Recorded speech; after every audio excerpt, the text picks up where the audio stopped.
Recording in progress. Selamat malam teman-teman. Event Sidiku untuk kali ini saya mulai ya. Pertama-tama, Namo Buddhaya, Assalamualaikum, Salam Sejahtera, Shalom, Om Swastiastu. Apa kabar teman-teman? Semoga kabarnya baik-baik saja ya. Nah, sebelum kita mulai event kali ini, izinkan saya untuk mewakili teman-teman sini untuk mengucapkan Selamat Tahun Baru Islam bagi teman-teman yang merayakan. Nah, untuk event kali ini, kita akan mengundang 2 orang narasumber yang bergelut di bidang sociopreneur. Nah, untuk itu, tanpa berlama-lama lagi, saya akan menyerahkan ini kepada moderator, yaitu Rafeli Vinilius, untuk membuka acara ini.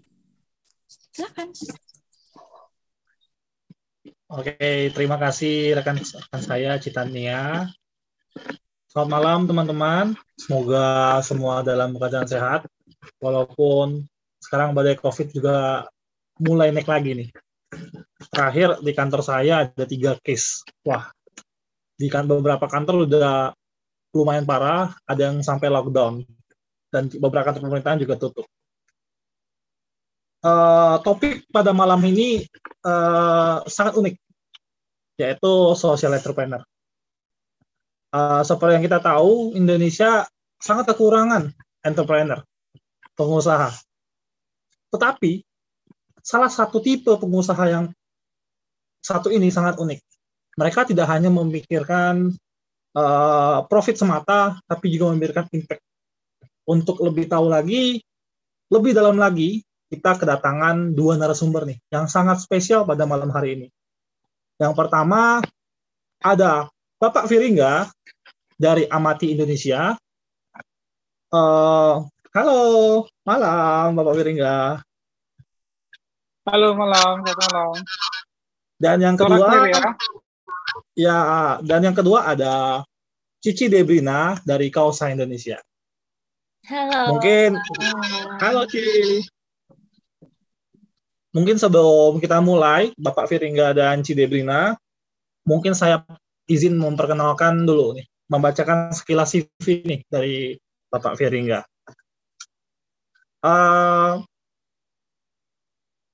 CV narasumber pertama, Bapak Viringga. Nama lengkap Viringga Prastia Aji Kusuma, seorang lulusan bisnis administrasi dari Universitas Brawijaya, Malang. Sebelum terjun di dunia bisnis, Bapak Viringga pernah berkarir di salah satu perusahaan yang besar di Indonesia, yaitu Toyota Astra, selama 7 tahun. Dan sekarang, Bapak Viringga menjadi CEO dan founder dari beberapa perusahaan, seperti Narasinergi, Omaisu Indonesia, dan tentunya sekarang Amati Indonesia. Mari kita sambut pembicara yang pertama kita, Bapak Viringga. Nggak ada back sound-nya, harusnya ada back sound-nya ya. Gimana Bapak Viringga, apakah sehat kondisinya?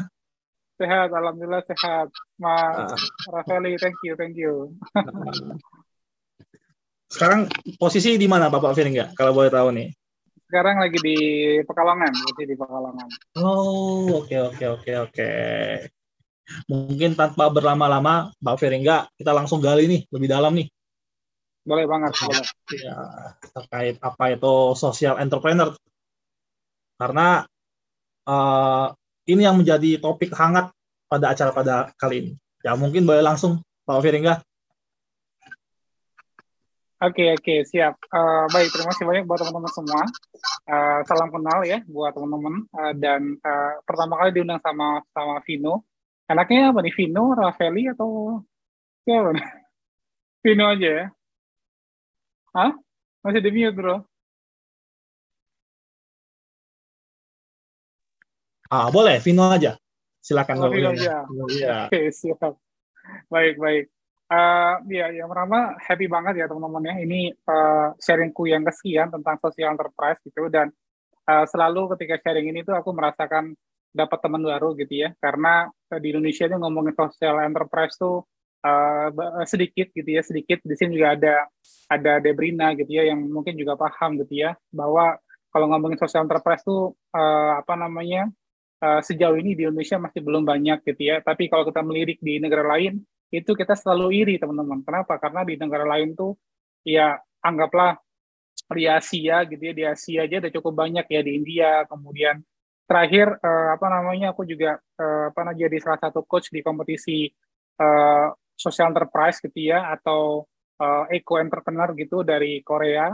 Dan di Korea memang habitnya waktu kita discuss sama mereka, teman-teman coach dari Korea gitu, sudah menjadi habitnya anak muda di sana. Jadi kalau di Indonesia tuh anak bikin usaha, banyak yang bikin usaha gitu ya, sama kayak di Korea. Bedanya kalau di Korea usahanya sudah didominasi sama namanya social enterprise, atau versi mereka namanya eco entrepreneur gitu. Nanti kita coba akan bedah gitu ya apa itu, dan saya nggak akan apa namanya banyak berteori, tapi kita langsung praktek gitu. Paling saya akan show beberapa contoh real, dan teman-teman bisa kebayang, oh ini social enterprise gitu ya.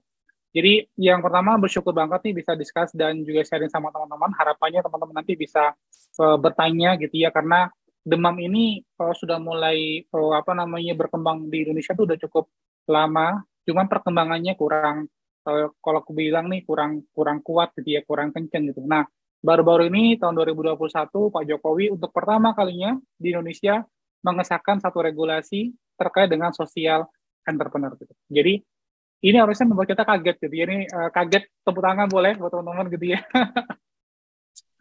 Harusnya ini membuat kita kaget gitu ya.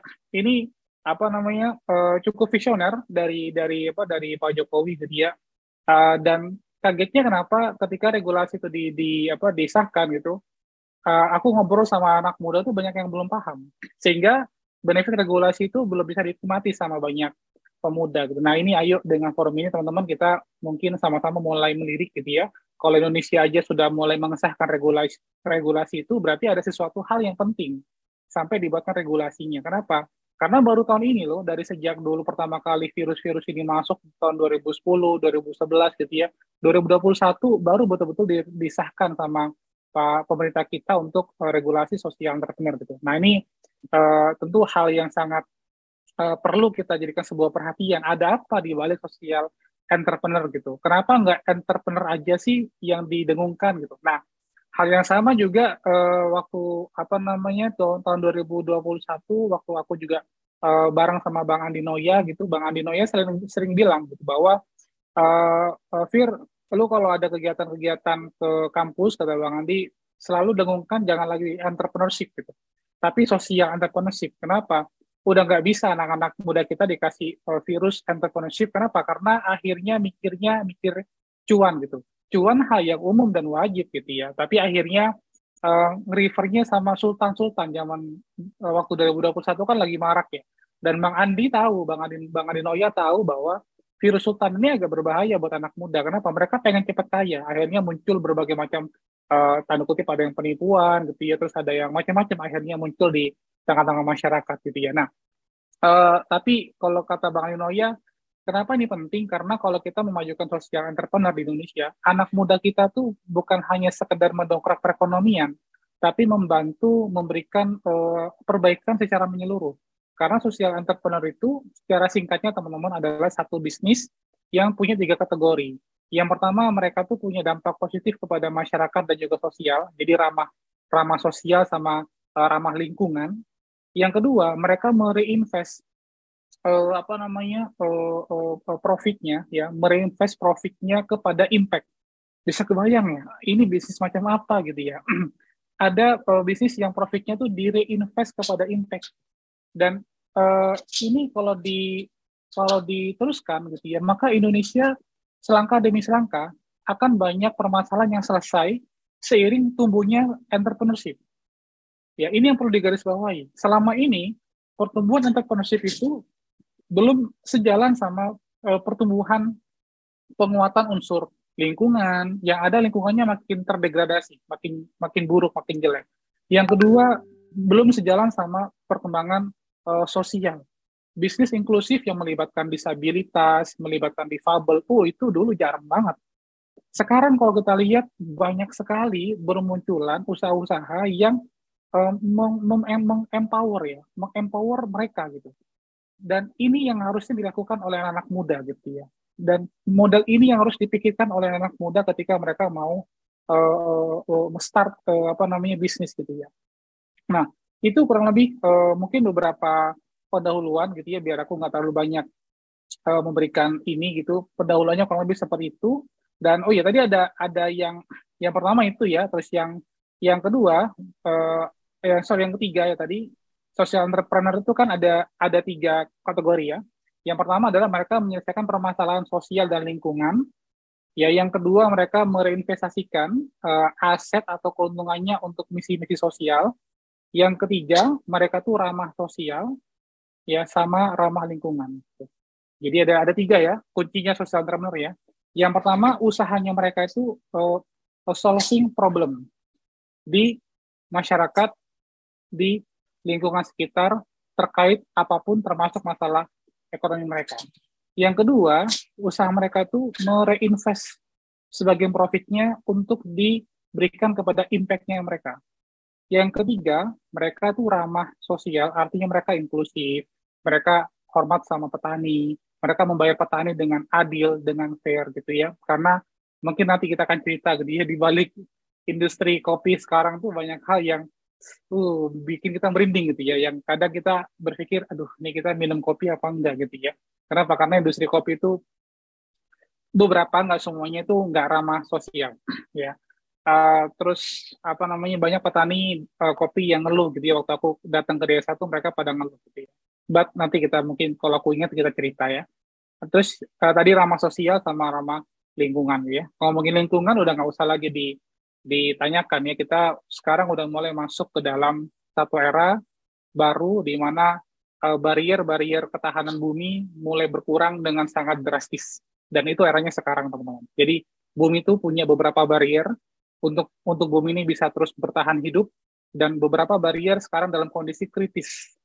Jadi kalau kita ngomongin kenapa kita perlu bangkit dalam konteks penyelamatan lingkungan gitu ya, entah nanti teman-teman mau jadi pengusaha atau mau jadi aktivis atau mau bikin kegiatan dari organisasi teman-teman itu terkait dengan lingkungan, itu suatu hal yang sangat wajib dilakukan ya. Karena tadi yang aku sampaikan, bumi kita punya beberapa parameter yang itu kalau semuanya dijaga, dikuatkan, itu bisa menjaga ketahanan bumi.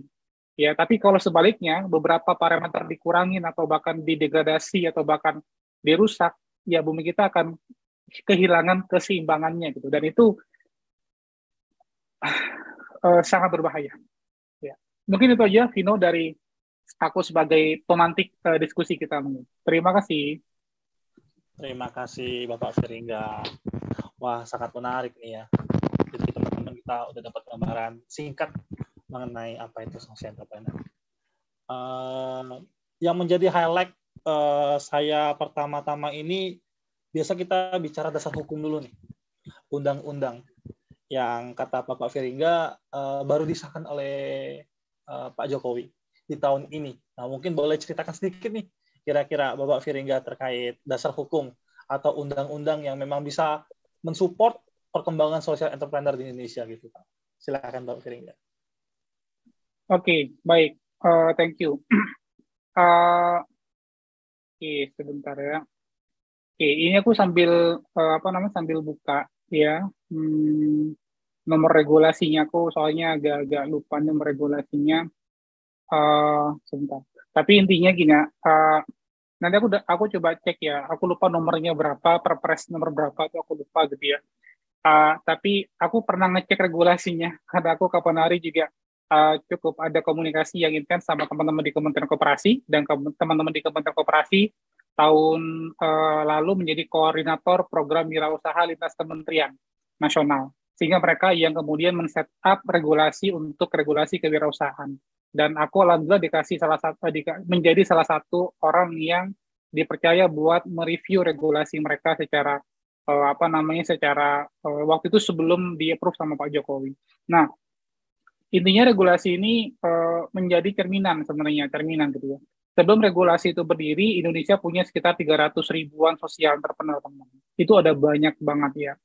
Ada banyak banget. Kalau kalian mau cek ya, aku coba show dulu ya bentar beberapa nih.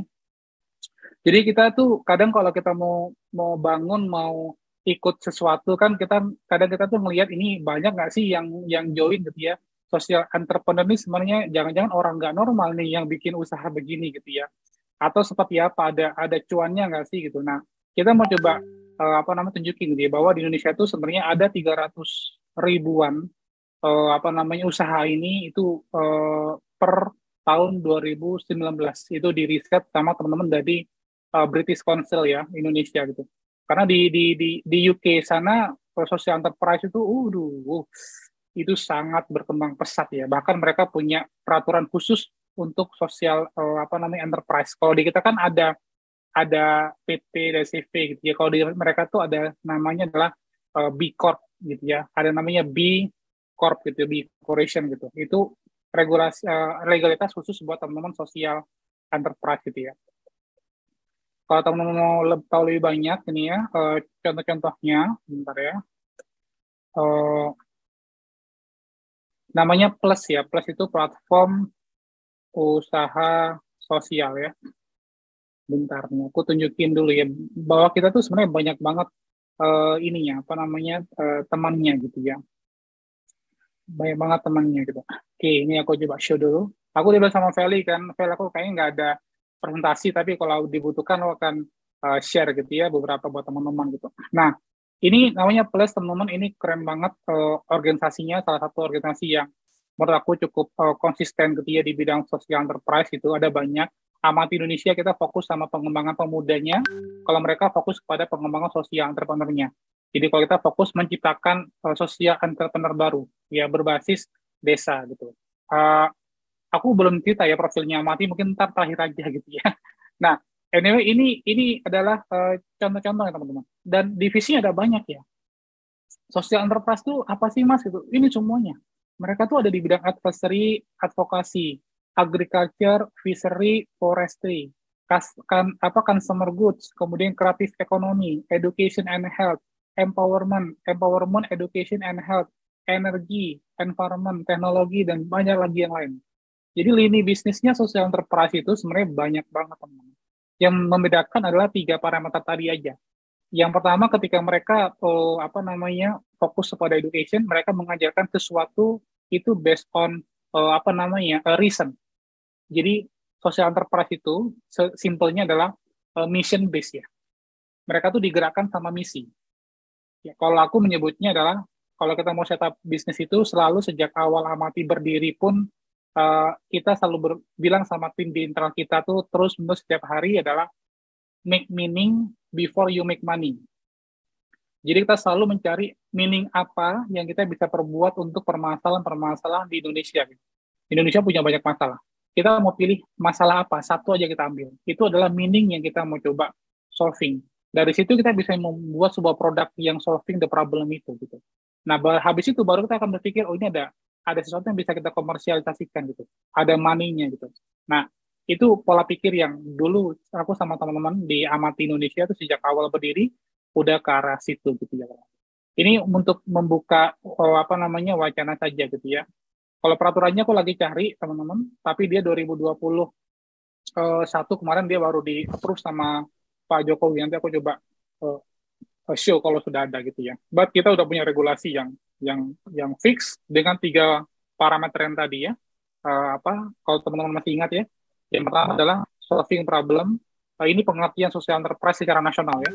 Solving problem terkait dengan masalah lingkungan, sosial, dan ekonomi. Yang kedua, mereka reinvest aset dan juga profitnya untuk impact-nya mereka. Yang ketiga, mereka tuh usahanya ramah sosial, ramah lingkungan gitu ya. Dan meminimalisir dampak negatif kepada keduanya, kepada lingkungan dan juga kepada sosial masyarakat gitu. Nah, itu mungkin, Fel. Thank you. Wah, terima kasih, Coach. Berarti untuk teman-teman yang mau terjun di social enterprise, jangan takut. Payung hukumnya udah siap, teman-teman di social enterprise udah banyak yang mau berbagi, Coach ya. Mungkin langsung boleh paparin singkat deh. Amati Indonesia itu latar belakangnya apa sih, Coach? Coba boleh tolong dikenalin deh, biar teman-teman tahu nih. Oke, siap. Baik.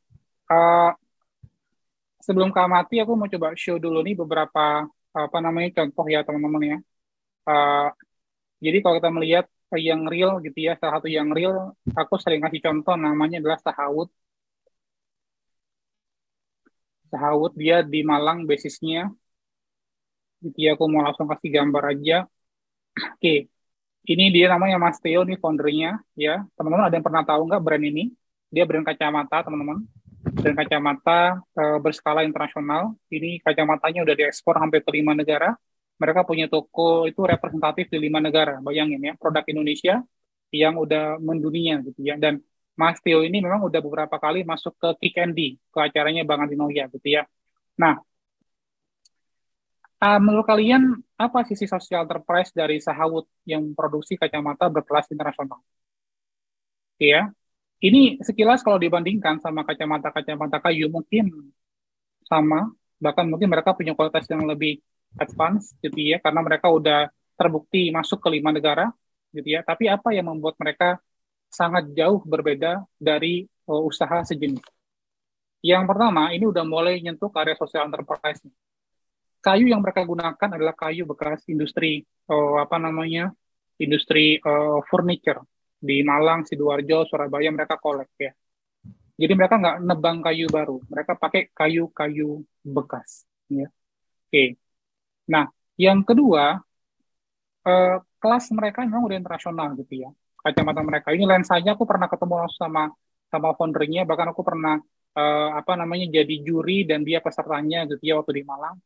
Yang kedua, impact yang luar biasa adalah pekerja dari produknya Mas Theo ini 100% adalah mantan narapidana kasus HIV dan AIDS. Kenapa itu menjadi salah satu concern-nya aku harus sampaikan? Itu menjadi pendongkrak penjualan mereka secara global. Mantan narapidana HIV AIDS itu beda sama narapidana yang lain yang kayak pencurian dan segala macam. Berbeda. Apa bedanya? Narapidana HIV AIDS itu, kalau mereka lulus dari penjara, lulus bahasanya gitu ya, itu mereka nggak diterima sama orang tuanya. Diusir sama orang tuanya. Nah, Mas Theo dengan keempatiannya, dia merasa sedih gitu ya.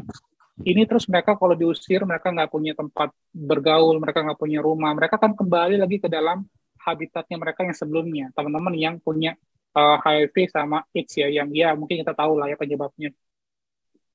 Itu yang menjadi latar belakangnya Mas Theo. Mereka mau mengentaskan, sehingga sekarang dia punya program di Jawa Timur cukup besar ya untuk edukasi orang-orang yang ada di penjara gitu ya. Terutama yang kasusnya adalah HIV dan AIDS itu. Dengan apa? Dengan kacamata. Nah ini pekerja-pekerja Mas Theo gitu. Udah kelihatan ya, udah tatoan mereka gitu ya dan segala macam gitu. Nah ini wujud teman-teman dari dampak real social enterprise.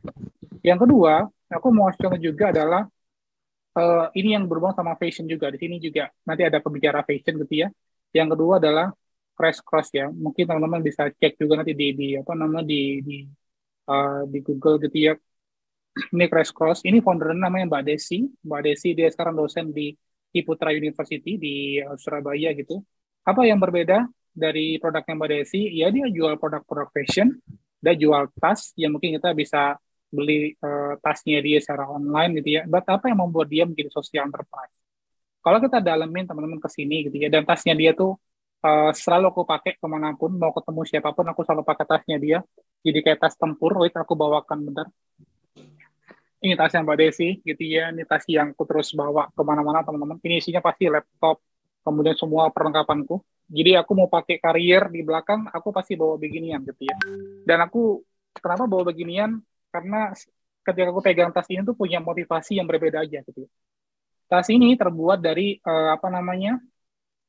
plastik bekas. Ini adalah kantong kresek bekas yang dipintal ya. Ini tas yang sama dengan yang aku punya. Ya, plastik bekas gitu ya. Nah, Mbak Desi dia desainernya dan dia yang menemukan pola dan metodenya gitu ya. Plastik bekas. Yang pertama adalah social enterprise-nya mereka dari mana konteksnya? Yang pertama, mereka membantu mengurai atau menyelesaikan permasalahan masalah plastik ya, single use plastik ya, kantong kresek bekas itu. Dan yang kedua, siapa yang bekerja di baliknya Mbak Desi? Ibu-ibu ya di pinggiran kota di daerah Jawa Tengah, dia tinggal di Jawa Tengah gitu ya, yang udah nggak berdaya gitu. Ada beberapa yang dia mungkin udah nggak punya suami, tapi dia punya anak yang harus menghidupi anaknya gitu ya. So itu dipekerjakan. Alih-alih dia mengambil S1, dia mengambil karyawan dari ibu-ibu yang ada di sekitar tempat tinggalnya si Mbak Desi ini gitu ya. Nah ini beberapa contoh gitu ya. Ada yang ini yang mungkin masih parubaya gitu ya. Nah ini yang udah mulai, nah ini kelihatan gitu ya. Gitu, dan dia beberapa produknya sampai dikirim ke fashion show di Paris gitu. Nah kalau kita ngelihat dari aspek berarti bagus ya mas, secara lingkungan tercapai, secara sosial tercapai. Gimana profitnya mas? Kalau teman-teman tahu harga 1 kilogram kantong plastik di bank sampah, ada yang bisa tebak nggak harganya berapa? Ayo coba ya. Boleh dicek teman-teman. Kira-kira ada yang tahu nggak ya berapa harga 1 kilogram kantong plastik itu? Oke, ini mau di-post sama Vino, silakan Vino. Wah, sorry nih coach. Padahal obrolannya lagi seru nih. Sorry nih coach ya. Kita mungkin teman-teman jadi PR teman-teman nih. Bantu cari berapa harga plastik per kilo di bank sampah ya coach ya. Iya benar. Ya, nanti kita bakal bahas di sesi berikutnya nih, coach bareng Cidebrina. Oke. Jadi mungkin sekarang sesi coach Firingga, Bapak Firingga, mohon maaf nih coach, kita next dulu ya ke Cidebrina ya. Siap. Terima kasih coach. Thank you. Nanti kita akan bergabung lagi dengan Bapak Firingga. Jadi teman-teman silakan browsing dulu berapa harga per kilo kantong plastik di bank sampah. Oke. Ya. Oke. Narasumber yang kedua kita, teman-teman, sangat erat hubungannya dengan apa yang dijelaskan oleh Coach Firingga tadi. Dia salah satu founder dari startup fashion di Indonesia juga, sustainability fashion di Indonesia, yaitu Kausa Indonesia. Mungkin saya bacakan dulu CV-nya. Nama lengkap Debrina Emily, lahir di Jakarta, dan Cidebrina ini masih sangat milenial, anak 2000-an, tapi karyanya luar biasa. Sekarang sedang berkuliah di BINUS Tangerang, Indonesia, mengambil jurusan bisnis, digital marketing, branding, and integrated marketing communication. Punya pengalaman di berbagai perusahaan ternama juga. Salah satunya di Circlo. Nah, jadi kalau teman-teman tahu dulu nama Warung Pintar, nah Warung Pintar sekarang diakuisisi sama Circlo. Wah. Dan Circlo digadang-gadang menjadi salah satu startup logistik yang bakal populer di Indonesia. Dan sejak tahun 2019, Cidebrina mendirikan Kausa Indonesia yang sudah mengedukasi lebih dari 100 orang di Indonesia untuk menjadi salah satu bagian dari Kausa Indonesia dengan hashtag Heroes of Bumi atau Duta Bumi. Langsung saja kita sambut Cidebrina, silakan. Halo semuanya. Thank you Citania, Kovino udah di-invite sampai sini. Kita malam minggunya bersama ya, bukan bersama pasangan, tapi kita bareng-bareng di sini. BTW, aku juga mau makasih nih sama semua orang yang udah ada di sini, sekitar 20-an orang yang udah bergabung, join di sini, meluangkan waktu di malam minggu. Mungkin biasanya ada beberapa waktu keluarga kali ya, Kovino, Citan. Tapi kalian memutuskan buat join di webinar ini. Thank you so much semuanya. Sambil rebahan bagus, sambil makan padang nggak apa-apa, beli sate nggak apa-apa, sambil ngemil, pokoknya bebas-bebasnya ya di sini. Oke, thank you ya Kovino. Ya. Gimana Cidebrina? Sehat kah? Sejauh ini sehat. Sejauh ini semoga kedepannya masih. Nanti ya. Semoga selalu sehat ya. Amin. Mungkin kita langsung saja nih, daripada bertele-tele, langsung to the point. Saya ada beberapa sedikit pertanyaan nih terkait apa yang sedang dijelaskan sama Coach Firingga tadi. Sustainable fashion. Ya mungkin ada beberapa orang familiar, tapi ada beberapa, apa itu sih sustainable fashion? Mungkin boleh diceritakan singkat sih. Silakan Ci Debrina. Siap. Thank you banget nih. BTW aku sembari melanjutkan pertanyaan Coach Firingga tadi ya, yang tentang kayaknya Coach Firingga tuh sekaligus kayak intro gitu tadi, kayak hayo berapa harga plastik di bank sampah. Kayaknya tapi kalau aku jawab, aku tuh udah nge-share HPP aku. Kayak harga pokok penjualanku udah kelihatan nanti, jadi aku kayaknya diem aja. Buat yang mau research juga boleh silahkan. Jadi sebenarnya aku jelasin dulu kali ya, dibanding ke sustainable fashion, aku langsung masuk apa sih sebenarnya yang tadi disebut sama Covino atau Citan tentang kausa gitu. Tadi kalau Coach Firingga sempat share tentang Crash Cross, aku mirip gitu. Crash Course is one of my inspiration juga. Jadi saat Crash Course di Crash Course itu dibuat lebih dulu, baru sekarang aku masih menjunjung pendidikan tinggi di salah satu universitas di Jakarta gitu, dan itu adalah salah satu yang menginspirasi aku, salah satu yang setiap ada buka booth atau apa, kakaknya tuh aku datengin gitu, aku ajak ngobrol. Aku juga customernya dia, itu salah satu produknya adalah Crash Cross, dan sampai akhirnya aku ngebuat yang namanya Kausa Indonesia ini mirip, cuman dari cara prosesnya itu sangat berbeda gitu. Jadi kalau Crash Cross itu tadi kan namanya Crash Cross gitu, mereka itu ngeanyam sampai jadi kayak gitulah plastiknya ya. Nah kalau aku ini dengan metode sedemikian rupa gitu ya, sampai mirip dengan kulit gitu. Jadi aku ngolah plastik kresek gitu ya, plastik kresek yang kalian biasanya mungkin udah sering ngeliat di pasar-pasar gitu, di sampah-sampah yang udah mungkin kena minyak jelantah atau biasanya pokoknya dibuang gitu ya. Atau bisa jadi tadangan juga kalau di tong sampah kan biasa kalian sebelum mau buang sesuatu kalian tunggu dulu, kasih plastik dulu biar nggak kotor tong sampahnya, biasa kayak gitu kan. Nah itu aku olah karena kalau sekarang itu kalau kalian perhatiin salah satu plastik yang banyak itu kan sebenarnya botol ya. Banyak yang ngolah botol, banyak yang ngolah gelas aqua gitu ya. Tapi sebenarnya yang sering terlupakan itu adalah plastik kresek itu. Dan kayak value-nya tuh bener-bener paling rendah, kayak orang tuh jarang ada yang ngolah itu karena kayak sulit banget katanya untuk diolah. Kayak sekali diolah kalau misalkan salah itu bisa gampang kebakar gitu, gampang hilang gitu. Makanya akhirnya aku memutuskan untuk memilih yang sulit. Nah, ya, suka bikin sulit hidup, memilih yang sulit. Nah, akhirnya aku bikinlah sustainable fashion. Sebenarnya kalau didengar ya sustainable fashion itu gampang, intinya fashion yang sustainable. Apaan sih? Intinya gitu. Fashion yang lebih sustainable, fashion yang kalian lihat sekarang banyak banget yang udah menghasilkan limbah. Kalau di dunia tuh, kalau nggak salah udah nomor 2, kalau di Indonesia nomor 6. Limbah fashion tuh udah juara ya, prestasinya tanda kutip juara 2 di dunia, nomor 6 di Indonesia gitu. Setelah plastik. Nah, si fashion ini tuh akhirnya aku ngelihat datanya juga udah menyeramkan banget, udah jadi salah satu yang alarm lah, udah merah, tanda merah tuh, kalau udah tanda seru, tanda merah itu udah salah satunya adalah limbah fashion. That's why aku masuklah ke situ, masuk ke ranah itu dengan cara apa? Dengan cara aku mengolah limbah sampah plastik yang tadinya nggak bernilai, yang tadinya udah kayak dibuang gitu aja. Akhirnya aku olah sedemikian rupa jadi produk fashion gitu. Jadi kayak tas, kotak pensil, lanyard, and so on. Dan aku gabungin dengan kebudayaan Indonesia.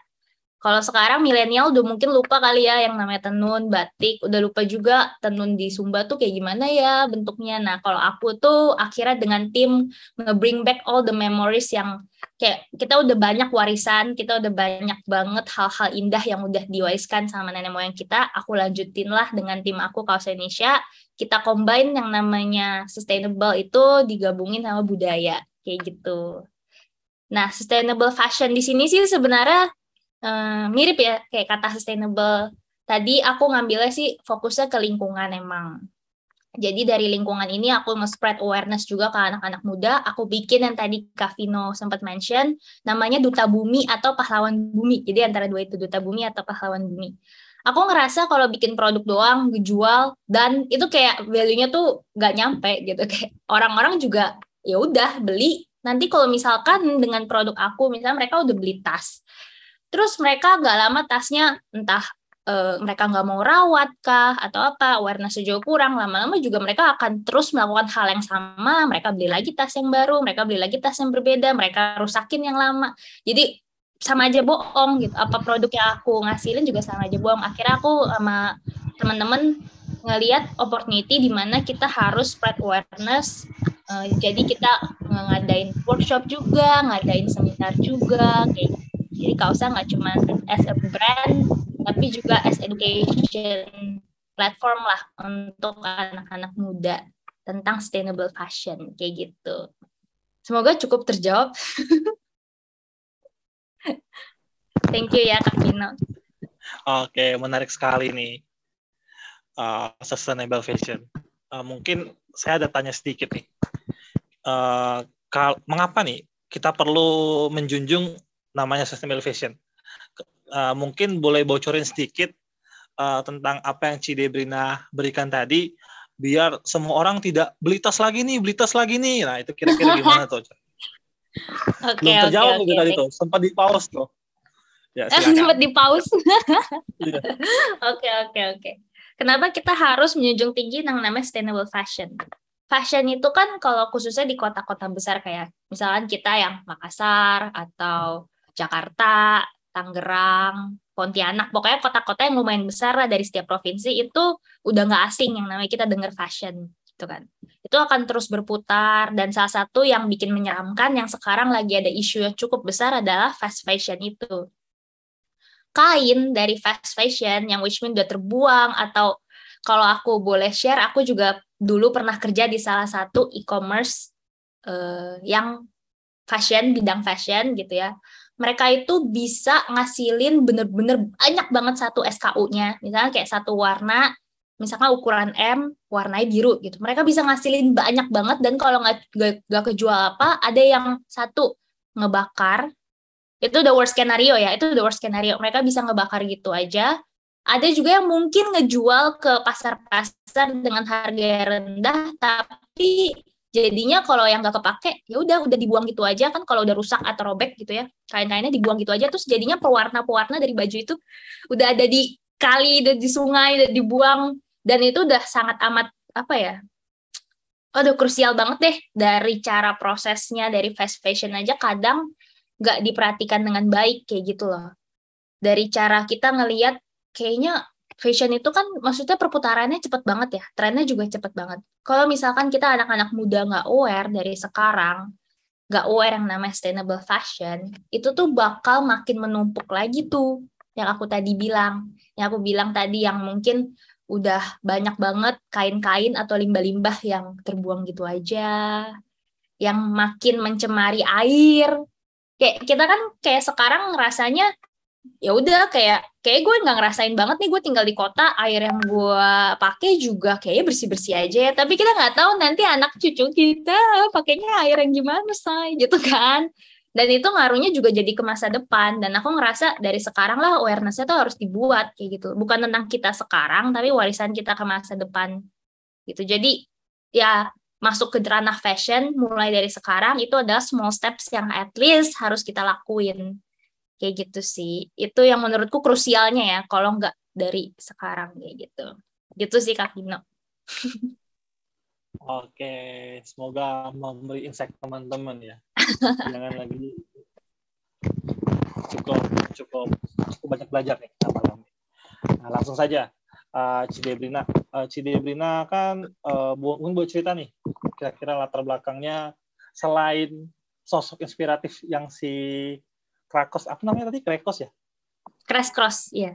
Ya, Crash Cross. Kira-kira latar belakang buat Kausa ini sama teman-teman sih apa sih latar belakangnya, dan juga mungkin jelaskin produk-produk Kausa apa sih biar teman-teman yang lain bisa lihat gitu. Oke. Ini berisik gak ya BTW, ada suara lagu atau apa gak di sini? Enggak ada kok, aman kok.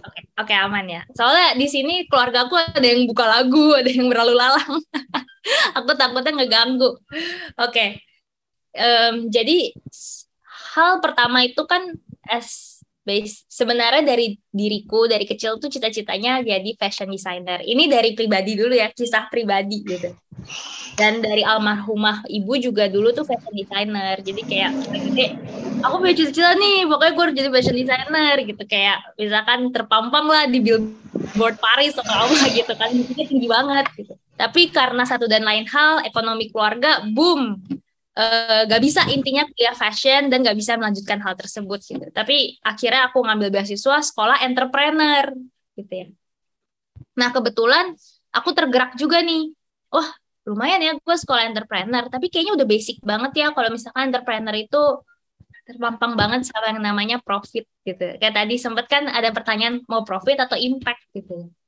Kenapa nggak dua-duanya gitu? Kenapa maruk ya? Tapi seriusan kenapa nggak dua-duanya gitu? Jadi akhirnya aku ngerasa, oke, aku harus buat sesuatu. Dimulai dari hal yang at least aku suka dulu, atau at least aku udah cukup mengerti dibandingkan dengan hal-hal lainnya atau bidang-bidang lainnya. Salah satunya adalah fashion. Kayak gitu sih. Nah, ngebuat kenapa harus prosesin dari plastik, kenapa milih plastik, dan kenapa milih budaya dan lain-lainnya sampai sekarang, itu udah cerita lain lagi. Itu udah another story lagi. Kayak aku akhirnya ngelakuin research, terinspirasi juga main tadi banyak banget yang former sustainable fashion business. Yang akhirnya aku juga tanya-tanya, kira-kira masalah apa sih yang harus kita selesain? Kayak kalau di bidang social enterprise tuh kita nggak ada yang namanya kompetitor, tanda kutip. Adanya tuh adalah kolaborator gitu. Kita semua kolaborasi bersama-sama bergabung menyelesaikan sebenarnya masalah yang sama.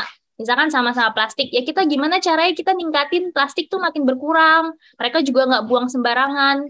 Tapi bukan jadi kompetitor gitu. Tapi berjuang buat, ayo kita coba yuk brainstorm bersama, kita sama-sama kolaborasi. Dan itu mungkin salah satu yang enaknya masuk ke dunia social enterprise.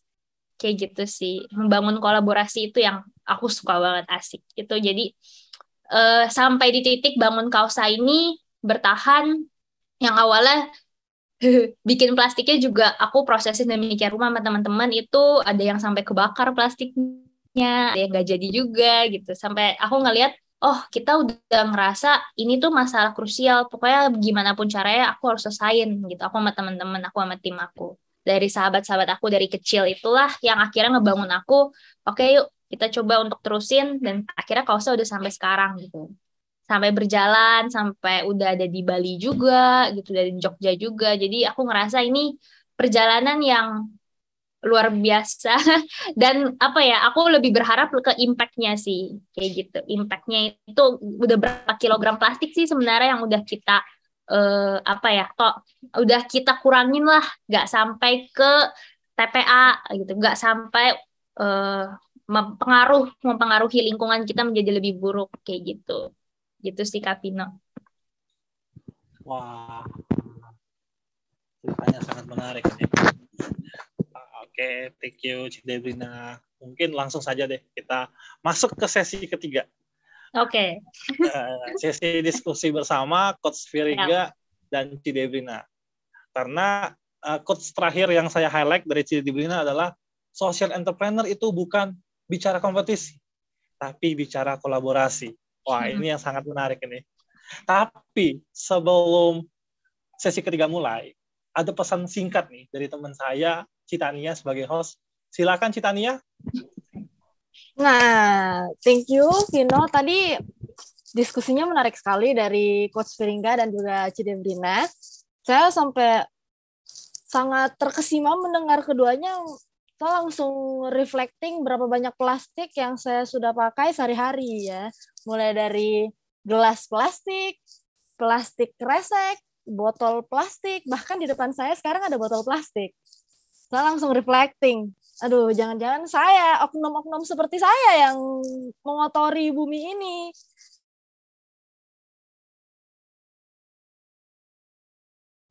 Di-share dulu untuk tim CD. Kita share dulu, ada satu link yang boleh diisi oleh teman-teman. Link Google Form Yang nanti yang udah ngisi-ngisi link-link ini, enggak link-link juga sih, cuma satu linknya. Yang udah ngisi link ini, nanti tuh bakal dapat giveaway menarik dari Kausa. Jadi kita ada giveaway, hari ini ada 3 giveaway. Ada 2 itu kantong belanja dari Kausa, yang satu itu ada pouch-nya. Jadi yang satu pouch, yang 2-nya kantong belanja, jadi ada total 3. 2 yang dari penanya terbaik, yang satu nanti kita pilih dari orang-orang, kita pilih 1 dari yang mereka sudah mengisi Google Form itu. Nah, karena udah iklannya ini udah selesai nih ya, jadi udah boleh dilanjutkan lagi. Saya ingin kembali merefleksikan diri saya yang terlalu banyak memakai plastik. Terima kasih rekan saya Citania. Untung saya menggunakan tumbler untuk kegiatan. Wow, curang dia, curang. Saya masih pakai plastik. Astaga. Itu pun dia Vina baru malam ini kok pakai tumbler kok. Oh, demi doang ya. Biasanya demi konten. Demi konten. Emang orang-orang ini sering menjual demi konten kok. Banyak gimmicknya. Ya, Kontenan ini. Nanti setelah event ini jangan-jangan dia lanjut pakai plastik lagi. Iya, jangan sampai ya. Jangan ya. Jangan. Nanti netizen pada kepo. Nah ya, nggak boleh kayak gitu. Ayo lanjut, boleh? Kita lanjut ya ke sesi 3, yaitu sesi diskusi bersama. Jadi pada sesi ini saya akan lempar 1-2 pertanyaan terkait social entrepreneur. Jadi kepada Coach Firingga maupun Coach Debrina, jadi silakan apabila ada diskusi terbuka dalam sesi ini. Jadi bukan sesi tempur sih, tapi lebih sesi sambung menyambung kalau saya bilangnya. Kalau pertanyaan pertama,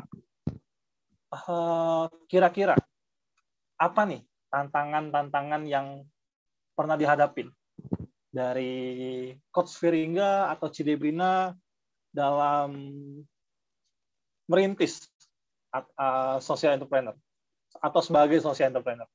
Mungkin Citania boleh usul nih, siapa nih harus mulai duluan nih? Waduh, tiba-tiba dioper kayak gini saya jadi salting sendiri. Jangan suka ngoper-ngoper tiba-tiba gitulah. Jadi boleh ke ya yang lebih dituakan dulu ya, Coach Firingga, silahkan boleh. Silahkan Coach. Oke. Aku juga masih milenial banget kok. Jadi sebenarnya anti tua.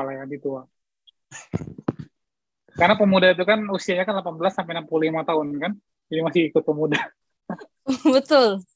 Iya. Dan milenial itu sebenarnya milenial itu adalah istilah yang dikeluarkan sama teman-teman di US. Itu pun mereka dikeluarkan istilah milenial karena melihat fenomena yang ada di US. Jadi memang di Indonesia itu aku ada beberapa buku yang aku baca kurang tepat kalau menggunakan kalimat milenial karena kondisinya kurang pas kalau di Indonesia sesuai dengan kejadian-kejadian di Indonesia itu kita kayaknya kurang pas menggunakan istilah milenial. But aku juga ngakuin aku juga masih milenial gitu ya. Jadi itu aja sih intinya gitu ya. Nah, yang pertama adalah tadi nyambung sama yang di chat ya. Yang di chat tuh menarik banget pertanyaan tadi dari Aris ya, dari Aris. Dan ini connect sama pertanyaan Vino juga gitu ya.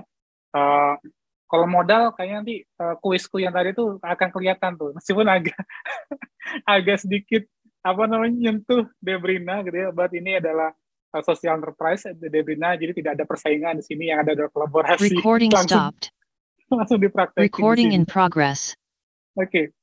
Yang pertama adalah tantangan di social enterprise tuh ya pasti kita akan merasa berjalan sendiri di awal-awal. Itu ya yang aku rasakan nih. Dan itu ketika Amati Indonesia pertama kali didirikan gitu ya. Jadi aku tuh resign dari Astra itu tahun 2020, itu pas ketika pandemi. Jadi Amati itu berdiri di tengah pandemi, teman. Jadi kalau ngomongin tantangan apa, ya di pandemi tantangannya semuanya kumpul jadi satu. Bayangin nih, satu startup seperti Amati berlahir di tengah pandemi dikala semua orang berpikir untuk spend money, spend time untuk hal-hal yang menurut mereka lebih penting. Tapi Amati rela untuk jatuh bangun di dalam pandemi gitu. Dan yang pertama yang kita hadapi adalah kita merasa berjalan sendiri. Ya, itu tantangan social enterprise. Kenapa? Karena Indonesia sangat jarang loh usaha yang didirikan yang mereka mau solving problem di daerahnya mereka atau bahkan di negaranya mereka. Kalau aku bayangin ya, mikirnya tuh solving problem di Indonesia gitu. Jadi tadi Debrina sepakat dream itu harus kuat kalau di social enterprise itu. Dan kita kalau di social enterprise ketika kita udah mulai sadar, kita udah punya empati terhadap sesuatu hal, maka itu yang harus kita pegang teman-teman gitu. Itu yang harus kita betul-betul gigit gitu ya. Jangan sampai itu lepas gitu. Meskipun kita kayak nggak ada temennya gitu. Aneh, karena banyak orang yang mikir, nih Virinya ngapain sih ngebelain anak-anak muda gitu ya. Kenapa sih lu nggak mikirin hidup lu sendiri gitu. Kok lu mikirin orang lain gitu ya. Anak muda, ada kali yang mikirin orang tua mereka, lu kenapa ikut-ikutan mikirin anak muda gitu. Terus lu bikin nama Indonesia lagi gitu. So, itu yang pertama kali aku hadapi. Jadi tantangan pertama kali adalah tantangan kita seolah-olah berjalan sendiri gitu ya. Tantangan yang kedua adalah meyakinkan orang lain dengan usaha kita gitu. Itu yang nomor 2 yang menurut aku paling krusial juga gitu. Amati ketika berdiri kita kita tidak punya modal sama sekali. Jadi amati jalan tuh dengan modal 0 rupiah teman-teman. Karena gimana, aku kondisi udah resign, nggak punya penghasilan, pandemi pula, waktu itu aku punya usaha di bidang waste management, hampir deal satu project sama satu company besar di Indonesia itu hampir 6 miliar, bayangin ya. Usaha waste management itu satu project bisa 6 miliar. Jadi kalau teman-teman di sini berpikir social enterprise itu kayaknya gak ada cuannya, mulai berpikir 2 kali, 3 kali, 4 kali, udah mulai berpikir. Gitu. Jadi sebelum pandemi datang, aku udah mau hampir deal sama satu company untuk waste management nasional itu nilainya sekitar 6 miliar rupiah buat waste management. But ketika pandemi semuanya akan dialihkan ke dana yang lain. So kita pandemi nggak ada project sama sekali. Kalaupun ada project itu kecil banget projectnya di bidang waste management. Nah, kemampuan membangun komunikasi dengan orang lain itu adalah hal yang penting, yang krusial di fase awal berdirinya social enterprise. Karena modalnya zero. Apalagi kalau nanti kita lihat yang harga plastik per kilo itu apalagi mungkin modalnya ada modal tapi nggak besar. Jadi untuk menjalankan social enterprise sebenarnya yang penting pertama kali adalah apa yang mau kalian bantu. Lebih ke itu sih. Jadi namanya juga sosial, kita harus punya jiwa sosial aja. Tantangan pertamanya itu. Kalau kita nggak punya jiwa sosial, mau jadi social enterprise, agak panjang prosesnya gitu. Tapi bisa, gitu ya. Karena siapa sih yang nggak punya empati teman-teman gitu. Semua orang yang di grup ini kalau ngomongin empati ada kan, kalian pasti pernah bilang kayak kasihan banget ya. Kayaknya susah banget orang itu ya, kayak sedih banget, itu empati. Nah, kalian lebih banyak kasihan, lebih banyak sedih dengan hal-hal apa? Nah, itu yang menjadi bahan bakar utama kalian untuk, yuk, daripada kita cuma sedih doang nih, sama problem ini, bisa nggak sih kita take action, atau kita do something untuk problem ini, dari hal yang kecil aja dulu. Jadi, menurut aku, tantangan social enterprise adalah 2 hal tadi itu sih. Yang pertama, kita ngerasa berjalan sendirian, so kita harus terus memotivasi diri, gitu ya. Dan karena kita tuh yang dikejar adalah sebuah misi kebaikan, dan itu berdampak sama banyak orang, kita nggak pernah takut gitu untuk kita terus maju. Yang kedua adalah kemampuan untuk meyakinkan orang lain terhadap apa yang kita mau kerjakan. Amati dari awal 2020, kita bayangin ya, kita tuh startingnya September 2020, dan sampai sekarang kita udah kolaborasi nih, alhamdulillah, dengan banyak sekali entitas dan lumayan besar. Terakhir, tahun ini kita maksudnya per tahun ini kita kolaborasi sama Kemendikbud. Kita jadi salah satu official partnernya program Kemendikbud Kampus Merdeka, bareng-bareng sama Tokopedia, Lazada, Bukalapak, Telkom Indonesia, Asta Internasional. Yang dulu jadi company-ku, sekarang jadi mitranya Kemendikbud, kita bareng-bareng di satu circle gitu. Dan itu pencapaian yang aku anggap dalam waktu hampir 2,5 tahun kita bisa melakukan hal semacam ini gitu. Dan yang aku jual bukan proposal anggaran pertama kali, proposal project, program, dan dampaknya. Kalau mereka nanya, Fir, lu mana? Kok lu nggak ngasih anggaran? Bentar aja anggarannya. Yang penting lu accept nggak nih sama program ini? Lu mau nggak support kita buat solving the problem ini gitu? Kalau mau, nah anggaran nyusul aja ntar gitu. Yang penting kita connect dulu di area sini gitu. Jadi terus begitu. Ah, yang ketiga tambah lagi adalah adaptasi. Udah itu aja, agile aja. Ketemu orang ini presentnya A, ketemu orang ini presentnya B. Kenapa kita harus menyesuaikan? Mungkin itu aja tiga tantangan sekaligus tips dari aku ya. Thank you. Debrina kan lebih suruh nih. Iya, Aku nunggu Debrina. Silakan Ci Debrina, langsung aja Ci. Waduh, kayaknya semua udah dijelasin sama coach. Enggak. Aku bakal sharing based on my experience kali ya. Aku ngerasa tantangan terbesar tuh karena aku nggak tahu di sini kira-kira ada yang masih menjunjung pendidikan tinggi atau enggak, atau ada yang sudah kerja atau enggak. Tapi salah satu tantangan terbesarku itu paling pertama adalah mempertahankan tim, human resource. Karena aku dan tim, aku 3-5 orang lah ya tim intinya itu masih kuliah. Kita bikin ini saat masih kuliah juga. Pasti ada banyak mimpi-mimpi lain kayak pengen gue mungkin kerja di perusahaan e-commerce kayak tadi mungkin sempat di-mention juga sama Covino gitu.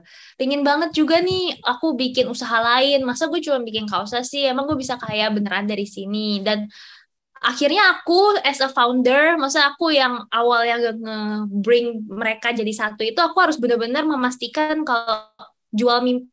Aku secara nggak langsung rada jahatnya adalah jual mimpi. Dari awal aku ceritain kayak pitching aku mau buat kayak gini, ini cara kita harus bikin gini, aku benar-benar jual mimpi, nanti ke depannya kaosnya tuh akan seperti ini gitu. Dan mereka yang punya mimpi masing-masing itu dengan sahabat-sahabat aku itu dan hebatnya adalah memastikan kalau ya yaudah yuk kita coba bertahan di sini, kita coba bangun ini dengan kita sekarang yang apa ya, yang sebenarnya tuh udah mau lulus gitu ya. Dan mereka tuh sebenarnya ya kita sebenarnya takut-takut sedep juga. Aku nggak bisa bohong. Takut-takut sedep kayak apakah ini akan berjalan? Apakah ini akan menjadi masa depan kita kayak gitu. Yang dimana mungkin mereka tuh masih punya mimpi untuk ya mungkin kerja di perusahaan impian mereka gitu atau punya bisnis sendiri kayak gitu. Dan ya, mungkin ini jadi salah satu taktiknya ya itu.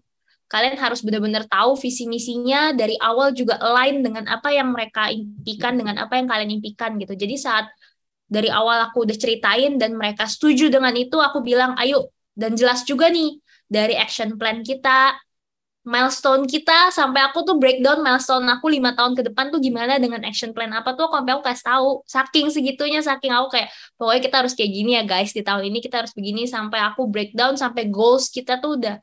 Jadi dari goals, milestone, action plan itu tuh aku breakdown semua gitu ke teman-teman aku, dan akhirnya itu bukan cukup sih ya, oke untuk meyakinkan mereka kalau ayo kita sama-sama maju. Dan yang kedua adalah cash flow. Jadi dari human resource, aku nggak bisa bohong, kalian as a pebisnis, mau itu bisnisnya social enterprise and apapun itu, cash flow itu kan important banget ya. Apalagi kita udah harus ngegaji diri sendiri, make sure kalau secara operasional semuanya berjalan baik gitu. Jadi pernah di titik Kausa ini udah benar-benar mentok banget, nggak ada cash flow-nya gitu. Dan aku juga sebenarnya ada kesulitan ekonomi dari keluarga, jadi bayar uang kuliah sendiri dan based on beasiswa. Dan akhirnya aku ikut tuh, aku pitching ke beberapa perlombaan.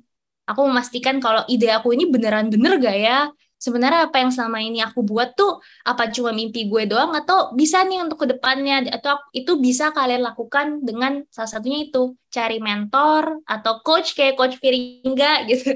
Dan itu bakal dikritik habis-habisan biasanya. Bakal di brainstorm lagi apakah idenya tuh bener-bener oke, apakah sesuai, apakah kedepannya bisa nih kayak gini. Dan yang ketiga yaitu kalian bisa cari antara lomba kah atau pendanaan. Aku sih dari sampai sekarang masih belum pernah ada investor gitu ya. Jadi biasanya pendanaan paling utama tuh dari bootstrapping atau diri sendiri atau teman-teman gitu, sama kedua dari perlombaan gitu. Jadi dana hibah gitu. Jadi aku ikut beberapa lomba, aku memastikan my idea itu benar-benar going well, benar-benar make sure kalau semuanya tepat gitu, sesuai. Dan dari lomba itu udah kelihatan nih nanti jurinya kan kalau ngekritik biasa pedes ya gitu ya. Covino pasti udah gak asing. Nah dari kritikan pedes itu biasanya aku langsung wah gak bisa begini gitu. Dan biasanya langsung tergerak buat make sure kalau bisnis aku ini aku ubah lagi, aku pivot lagi operationalnya, internalnya biar berjalan dengan baik. Itu sih dari tim sama cash flow, 2 itu kalau aku. Semoga cukup membantu. Wah. Sampai gak bisa berkata-kata nih. Iya. Ini yang gue alamin dulu sih. Jawaban ini mungkin Coach Firingga boleh nih kasih tambahan dikit terkait mentorship, perlombaan, pendanaan, mungkin boleh disampaikan sedikit nih siapa tahu ada bocoran teman apa bisa kasih wejangan sedikit ke teman-teman yang mau mulai nih. Karena Betul. ada salah satu pertanyaan yang nyenggol-nyenggol dikit tadi. Iya. Aku tuh baca di grup chat tuh menarik banget loh pertanyaannya. Ini nunjukin peserta malam ini antusiasmenya cukup bagus dan tinggi gitu ya. Jadi kita jadi semangat gitu ya buat cerita lebih sama teman-teman gitu. Kalau beberapa ngisi webinar tuh kayak pesertanya pasif. Jadi kita tuh kayak kurang dapat spiritnya gitu. Kalau ini baca grup chat aja yang awalnya ngantuk gitu jadi makin ngantuk. Oh enggak ya. Oke. Beberapa mungkin aku mau coba angkat dulu untuk yang ini yang sering ditanyakan ya masalah investor ya, investor. Kan kalau udah jadi investor tuh nanti jatuhnya lebih ke profit kan gitu ya, bukan lagi ke impact gitu ya. Nah, ekosistem social enterprise itu ekosistem teman-teman. Jadi social enterprise itu nggak berjalan sendiri. Mereka adalah bagian dari sebuah ekosistem besar ya, yang semuanya berpikiran begitu gitu. Termasuk investornya juga. Investornya beda sama investor yang konvensional, namanya adalah impact investor. Gitu. Dan impact investor tuh punya rule of the game-nya sendiri. Aku pernah baca jurnal dari kampus, aku lupa ya, kalau nggak Harvard itu Harvard Business School atau apa gitu, aku lupa ya. Tapi itu mereka punya guideline di Harvard itu untuk impact investor. Itu ada sendiri journey-nya mereka gitu. Ada sendiri nanti ketika mereka udah masuk ke fase-fase tertentu tuh mereka apa yang akan di-share. Yang di-share ke impact investor tuh nggak 100% cash atau uang atau apa gitu. Tapi mereka juga share impact-nya. Jadi impact investor tuh yang dikejar juga impact. Mereka juga mau cuan, tapi mereka juga ngejar, lu impact-nya apa gitu. Ketika kita inject dana ke tempatnya kalian, yang nambah pendapatan, iya bener. Impact-nya gimana? Nambah atau bahkan mulai dialihkan gitu. Atau bahkan mau jadi formalitas gitu. Itu menjadi salah satu hal yang dipertimbangkan. Sehingga nggak usah khawatir gitu ya. Cuman again kalau mau masuk ke investor, aku juga tadi sepakat sama Debrina, itu nanti di stage yang lain gitu ya, di stage yang berikutnya karena itu kita juga mesti siap ya kalau kayak kita masih muda, kita masih mungkin pengalaman di dunia usaha juga masih dalam proses pertumbuhan. Saranku sih kita bootstrapping aja tadi yang kayak Debrina sampaikan. Itu aja udah bisa gede kok gitu ya. Itu aja udah bisa gede gitu. Terus saranku buat yang mau mulai sebenarnya bootstrapping, dengan tadi kata Debrina gitu. Dan apa sih syarat utamanya?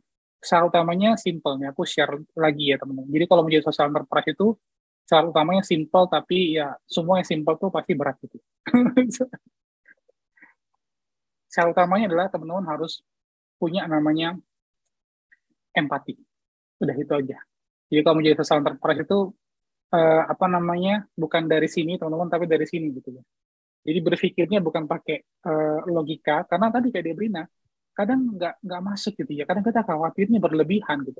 Tapi geraknya dari sini. Kalau geraknya dari hati, ini dan apalagi ngomongin problem-problem di masyarakat gitu ya. Selalu ada aja yang bantuin gitu. Itu yang kita rasakan gitu. Jadi kalau kita tuh ini simple thing aku pribadi ya. Kalau kita tuh bikin sesuatu hal yang impactful, itu selalu ada aja yang bantuin tuh. Nggak tahu dari mana gitu, tapi ada aja yang bantuin. Gitu ya, ada aja yang bantuin gitu. Nah, salah satu caranya teman-teman adalah membaca poin-poin di dalam namanya SDGs ya, atau Sustainable Development Goals gitu. Nah, aku mau tunjukin aja, nih, aku nggak akan detail gitu ya, karena mungkin nanti kalau ada yang tertarik ya kita bisa perdalam gitu ya untuk discuss tentang SDGs gitu. Tapi cara simpelnya aja, bentar aku coba tampilin dulu. Cara simpelnya aja, ini aku sharing desktop ya. Iya, cara simpelnya aja ini yang bisa teman-teman lihat. Ya, ini mereka ada banyak banget goals-nya. Nah, nih goals-nya. Goals ini mencerminkan masalah. Udah itu aja. Jadi kayak, Mas, aku tuh kadang bingung, Mas, aku tuh empatinya mau diarahkan kemana gitu ya. Kalian baca aja nih di sini. Ini ada namanya No Poverty, Zero Hunger, kemudian terus ini, sampai 17. Kalian cek satu-satu nih, kalau diklik itu bisa dapetin insight, teman-teman. Kalau yang tertarik sama dunia building, bangun-membangun, kalian tuh mungkin arsitek gitu ya, kalian tuh mungkin orang yang punya jago visualisasi gitu ya, misalkan. Cek aja di sini gitu, ada problem apa sih di dalam area-area sini. Nah, ini ada banyak fakta-faktanya gitu ya. Jadi salah satu cara yang menurut aku cepat adalah empati, dan empatinya kalian kalau mau cari referensi dari sini, ini didevelop sama namanya UNDP ya, atau kita kenal sebagai PBB. Nah, itu langkah pertama. Setelah itu kalian bootstrapping aja udah, starting aja dulu. Mana masalah yang paling dekat dengan kalian? Ya, mana masalah yang paling dekat dengan kalian? Dan Mas, apakah kalau kita solving the problem ini, Mas, kita bisa dapetin cuan? Come on, guys. Semua ekosistem global sekarang ngarahnya ke social enterprise. Negara-negara besar di dunia ketika tahun 2021 disurvei sama sama salah satu lembaga riset internasional namanya EY kalau nggak salah, Ernst & Young, atau kalau nggak McKinsey, sepakat bahwa pemulihan ekonomi harus berdasarkan climate change. Bayangin ya, semua, aku merinding, serius aku merinding.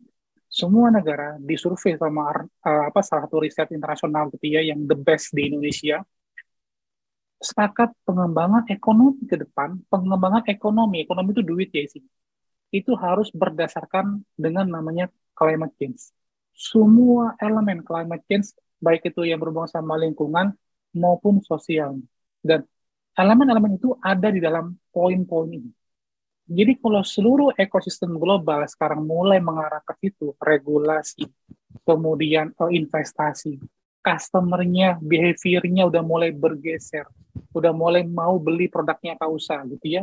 Mungkin Kausa kalau ditanya ketika pandemi mereka seperti apa, bisa jadi mereka ada peningkatan atau minimal awareness-nya mereka semakin kuat di masyarakat. Itu aja udah pundi-pundi profit sebenarnya gitu ya. Jadi kalau kita ngomongin masih ada cuannya nggak sih Mas, nggak usah ngomongin cuan atau enggak. Ini udah pasti akan menghasilkan ke situ karena mau tidak mau semua UKM di Indonesia, dan aku udah diskus sama Kemenkop, akan ditransisikan ke social enterprise. Makanya sampai ada regulasi social enterprise itu. Itu mungkin sekilas pemahaman buat teman-teman aja ya. Thank you.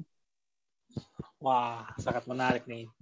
Dari tantangan, kemudian insight sampai tips and tricks pun dibabarkan oleh Coach Firingga dan Cidebrina. Mungkin saya ada satu pertanyaan agak sensitif. Cuman bagi saya ini menarik. Dan juga nanti saya juga akan jawab. Karena saya dulu pernah menekuni social enterprise. Yang paling penting sih ilmunya. Baru profitnya, baru usahanya.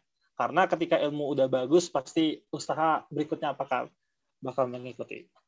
Kalau saya ada satu pertanyaan, kira-kira mungkin boleh nih di-spill modal awal untuk mendirikan social enterprise. Pakai range aja ya mungkin ya. Range A itu under 5 million, range B 5 until 10 million, range C 10 million up. Kira-kira Cidebrina mungkin boleh menjawab dulu nih. Aku galau. Enggak lah. Jujur aku di range A sih. Aku di range A. Aku kayak hampir zero money. Enggak hampir zero. Itu nggak zero ya. Itu nggak zero ya. 5 million tuh buat seorang mahasiswi yang tidak ada uang. Itu tidak kecil gitu. Itu sangat tinggi. Cuman emang awalnya itu super duper kecil karena aku door to door minta sampah sama tetangga. Jadi waktu itu belum kerja sama bank sampah, tapi aku minta sampah sama tetangga-tetangga satu komplek. Sampai ke kampung-kampung aku pungut-pungutin gitu sama tim. Terus ya itu, kedua, pengolahannya juga mesinnya itu kita emang itu baru keluarin duit, mesin tuh baru keluarin duit, tapi itu pakai yang bekas. Jadi aku cari yang second gitu. Jadi ya pinter-pinter sebenarnya sih. Pinter-pinter ya. Aku waktu itu emang super terbatas keuangan dan aku punya mimpi besar. Jadi aku pikir ya udah aku pakai resource yang ada aja gitu, tabungan. Biasa kan kalau mungkin kalau di sini ada yang merayakan Idul Fitri atau itu kan dapat THR misalkan. Tapi kalau aku dapat uang angpau gitu misalkan ya, itu dari situ tabungan-tabungan itu aku keluarin tuh kecil-kecilan, digabungin sama teman-teman, kebeli, dan akhirnya ya udah dari situ lah kita resource-nya cuma itu buat beli mesinnya taruh di rumah, terus itu sampahnya kita cari-cari dari tetangga-tetangga. Itu up to 5 million ya. Jadi up to 5 million itu awal banget.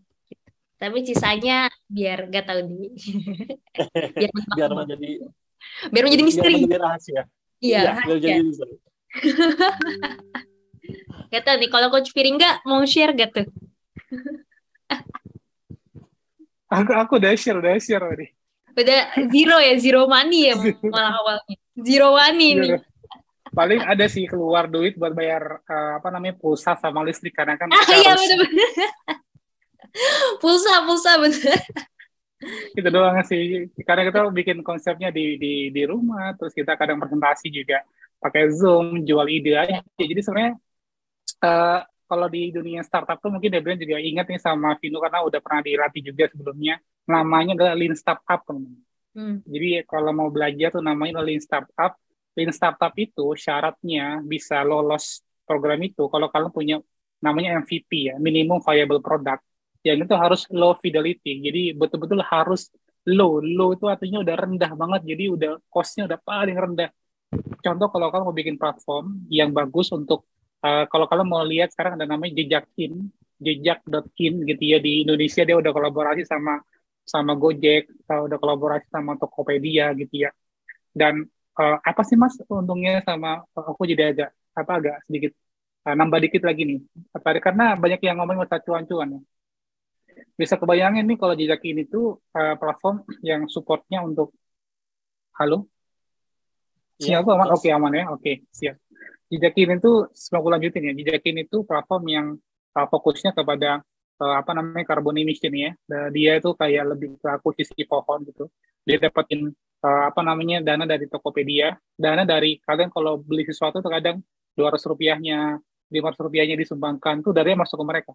Kebayang nggak transaksinya Tokopedia per day itu berapa juta, berapa juta orang, ya? Itu bayangin aja deh. Terus mereka dapatnya berapa? Oke, 200 rupiah nggak seberapa buat satu orang. Dikalikan sama 2 juta orang aja udah berapa itu? Gitu ya, udah berapa gitu. Dan Tokopedia satu hari apakah 2 juta? Lebih 2 juta mereka bisa 5, bisa 17 juta, kebayang nggak sih teman-teman? Dan mereka ngelola dana sebesar itu ini. Apakah, terus kita nanya sama Jitakin, kalian dapat cuan nggak sih? Kita kan kayak, gitu ya. Jadi itu ada, so nggak perlu lagi pusing sebenarnya. Kalian bisa belajar kalau otodidak ya namanya Lean Startup, sudah itu aja ya, Lean Startup. Ini yang ngarang, yang bikin namanya Mauria. Ini menurut aku adalah versi perkembangan dari bisnis model kanvas. Ya, lebih lebih enak dan lebih cepat aja dan ngasilin sebuah inisiatif project itu. Udah itu aja modalnya. Jadi udah zero ya, paling pulsa, sinyal kadang juga pinjam wifi tetangga gitu kan. Wah, jadi teman-teman jangan takut kalau mau mulai social entrepreneur. Yang penting tahu dulu masalahnya apa, mau fokusnya di mana. Betul ya, Coach? Betul kan, Cidebrina? Iya, betul banget. Ini aku share banyak hal loh di chat ya. Ini aku terakhir udah share namanya Geo6, teman-teman bisa baca. Ini aku sering baca banget sampai dengan sekarang. Jadi aku kalau lagi butuh inspirasi, aku baca dari sini. Ini punya UNDP juga ya, namanya Geo6. Ini buat youth education terkait dengan sustainability. Jadi ini ngasih informasi banyak banget sama kita tentang karir, bisnis, ke depan akan seperti apa. Gitu ya. Ini asik banget tuh. Sangat keren referensinya, Bapak. So, baca-baca ya. Oke. Sesi ketiga hampir mendekati waktu berakhir nih. Mungkin walaupun saya sudah tahu jawabannya, saya pertegas lagi aja deh. Ada pertanyaan terakhir, mungkin dijawab satu kata dan satu kalimat aja. Lebih mementingkan profit atau impact? Dimulai dari Debrina dulu deh. Satu kata, satu kalimat deh. Aduh, jujur susah. Itu udah banyak. Apa ya? Satu kata, satu kalimat. Jujur impact. Nanti profit pasti ngikutin sih. Gitu. Next ke Coach Firingga. Oke, aku sambil reminder nih, ada ngerapat nggak nih 1 kilogram plastik harganya berapa? Mungkin bakal ini aja, kita buat kuis aja deh, biar lebih seru acaranya. Ya, biar lebih seru acaranya. Jadi teman-teman yang ada di sini, silakan dijawab di kolom chat berapa kilogram harga plastik. Nanti harga yang paling mendekati bakal dapat 1 giveaway tambahan. Harganya harga aku, harga Debrina nih beda-beda dari harga. Iya. Beda-beda. Dari Oke. coach Firingga aja Harga ya. coach yang aja, mungkin- harga coach. Harga coach saja ya. Mungkin teman-teman kita ada 3 giveaway yang setelah dijelaskan oleh Citania rekan saya, tapi ada satu lagi nih tambahan karena ada kita main games lah. Oke. Siap. Aku jawab dulu ya. Ya buat aku yang Ya, penting boleh. tadi sepakat sama Debrina ini kalau social enterprise ketemu tuh otaknya tuh kayaknya udah satu semesta gitu loh. Satu universe gitu ya. Satu Jadi universe. kita tuh berpikir tuh simple teman-teman. Kalau kita ini juga aku baca dari Mas Handoko ya. Kalian bisa cek Mas Handoko. Mas Handoko tahu ya? Foundernya Filosofi Kopi, ada tahu nggak ya? Mas Handoko. Kalau di Instagram tuh dia foundernya Filosofi Kopi dan dia yang bikin M-Block. Yang Jakarta pasti ngerti sama M-Block ya. M-Block yang di Melawai dan dia sekarang udah punya banyak banget. Nah, Mas Handoko tuh keren banget kalau ngomongin soal social enterprise impact gitu ya dengan versinya beliau. Jadi kita tuh selalu berpikir sebenarnya duit kita tuh datang dari impact gitu. Itu aja. Jadi yang kita harus jaga bukan sumber duitnya, sumber impact-nya. Itu aja semuanya. Karena itu yang membuat kita bisa mendapatkan tanda kutip penghasilan dari situ. Kalau kita akhirnya terlena sama duit, impact-nya kita nggak urusin, nggak akan lama aja, nggak akan long last aja, setahun, 2 tahun paling udah selesai. Karena orang akan, ya lah, Fir, lu mah jatuhnya doang, itu anak-anak mudanya keteteran tuh nggak diurus gitu ya. Sama juga kayak Debrina, Dep rumah setahun 2 tahun doang, ngumpulin sampah dari tempat sampah, selebihnya lu beli kan dari Rahmat Numar misalkan gitu ya, atau di toko kelontong, kantong plastiknya misalkan gitu. Itu akan sama aja kayak kita bunuh diri aja sih.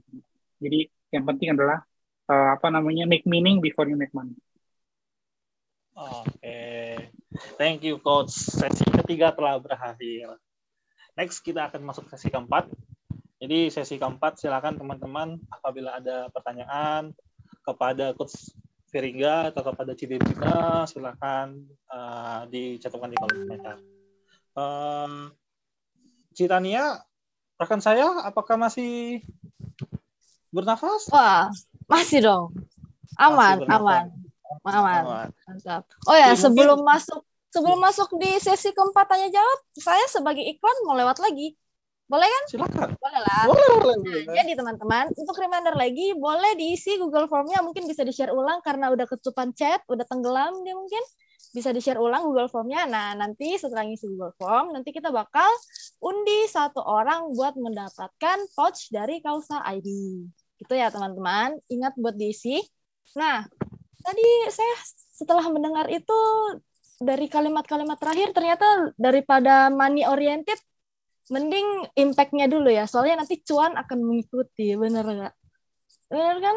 Iya. Jadi, ayo teman-teman yang punya pertanyaan juga bisa dikumpulin pertanyaannya, mau lewat chat boleh, mau langsung bertanya open cam lebih boleh lagi. Kita sangat membuka teman-teman yang ingin open cam yang langsung bertanya boleh. Coach Firingga dan Cidebrina kayaknya nggak makan orang, mereka masih makan makanan ya. Jadi jangan takut bertanya teman-teman. Boleh bertanya? Silahkan Vino, dilanjutkan. Terima kasih. Iklannya udah selesai.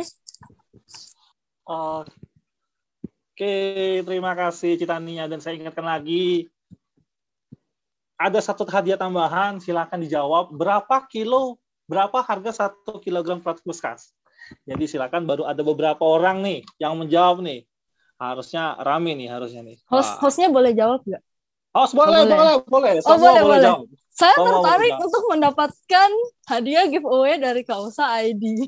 Iya, barang-barang Kausa bagus-bagus ternyata. Iya, bagus-bagus teman-teman, boleh disupport loh. Ada yang ada motif-motif batiknya gitu. Saya udah cek-cek Tokopedia-nya dari minggu lalu. Udah mulai saya incer-incer nih barangnya. Teman-teman boleh nih ya. Oke, mungkin saya akan membacakan beberapa pertanyaan ya. Mungkin pertanyaan dari Kak Aris udah terjawab ya sebagian ya. berapa modal menjadi social entrepreneur, kemudian yang pasti dipersiapkan, kemudian tantangan yang akan dihadapi. Next kita ke pertanyaan kedua, yaitu dari Aska. Apakah social entrepreneur juga mencari investor seperti startup pada umumnya? Dan jika iya, bagaimana stick to the mission sosial? Karena kalau biasa sudah hubungan investor cari profit. Mungkin boleh dijawab dari Cidebrina dulu aja deh. Silakan Cidebrina. Ya tadi udah sempat di pension sama ini ya Kak, Coach Firingga. Kalau misalkan gini, kan kalau kita hidup di dunia social entrepreneur atau social enterprise itu biasanya berkutatnya juga orang-orang yang berisi dalamnya termasuk komisaris dan investornya juga isinya sama gitu. Kalau nggak dia nggak akan mau naruh duit di kamu. Sebenarnya sesimpel itu gitu. Kalau memang dia tahu dari awal emang dia itu mimpinya dan visinya adalah memperbesar kamu, objektif key result-nya pun pasti dua-duanya sama. Internetnya mandet-mandet gak, Kak Vino? Sedikit kan? bermasalah tadi. Oh, sedikit. Oke, maaf. Tadi aku kok semuanya nge-freeze, tegang dikit. Iya, intinya sih gitu. Jadi dari OKR-nya aja sebenarnya ya, jadi tuh aku sebenarnya sempat sharing juga dengan salah satu mentor aku gitu. Dia itu ada social enterprise gitu, tapi untuk membatasi kelebihan penduduk. Jadi kalian harusnya tahu produknya apa. Aku nggak ngomong dengan detail, tapi harusnya kalian tahu produknya apa. Nah, objektif key result dia atau OKR dia di perusahaan itu bukan profit. Jadi ya pasti mereka butuh deh duit, aku nggak bisa bohong. Tapi mereka itu adalah 100 produk yang mereka jual itu menyelamatkan satu keluarga. Jadi kayak gitu. Jadi nanti ada datanya sendiri itu. Jadi dari internal social enterprise-nya itu, yayasannya dia itu ada datanya sendiri. Jadi 100 produk yang mereka jual itu menyelamatkan satu keluarga. 100 produk yang mereka jual menyelamatkan satu keluarga gitu. Dari penyakit HIV, dari penyakit-penyakit lainnya, dan membatasi kelebihan penduduk itu.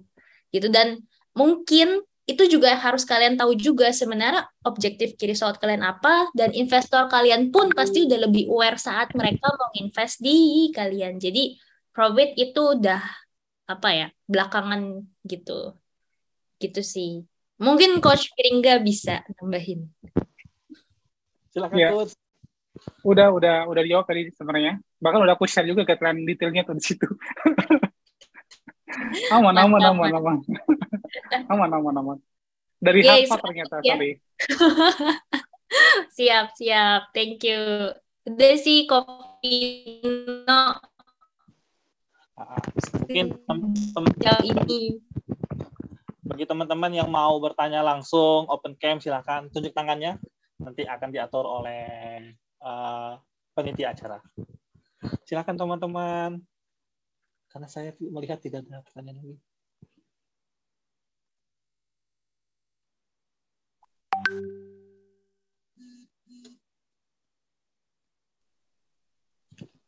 Ada satu yang raise hand.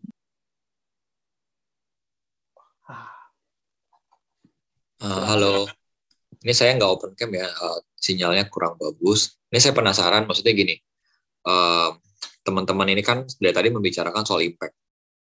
Saya yakin kita semua di sini hidup pasti ingin memberikan impact.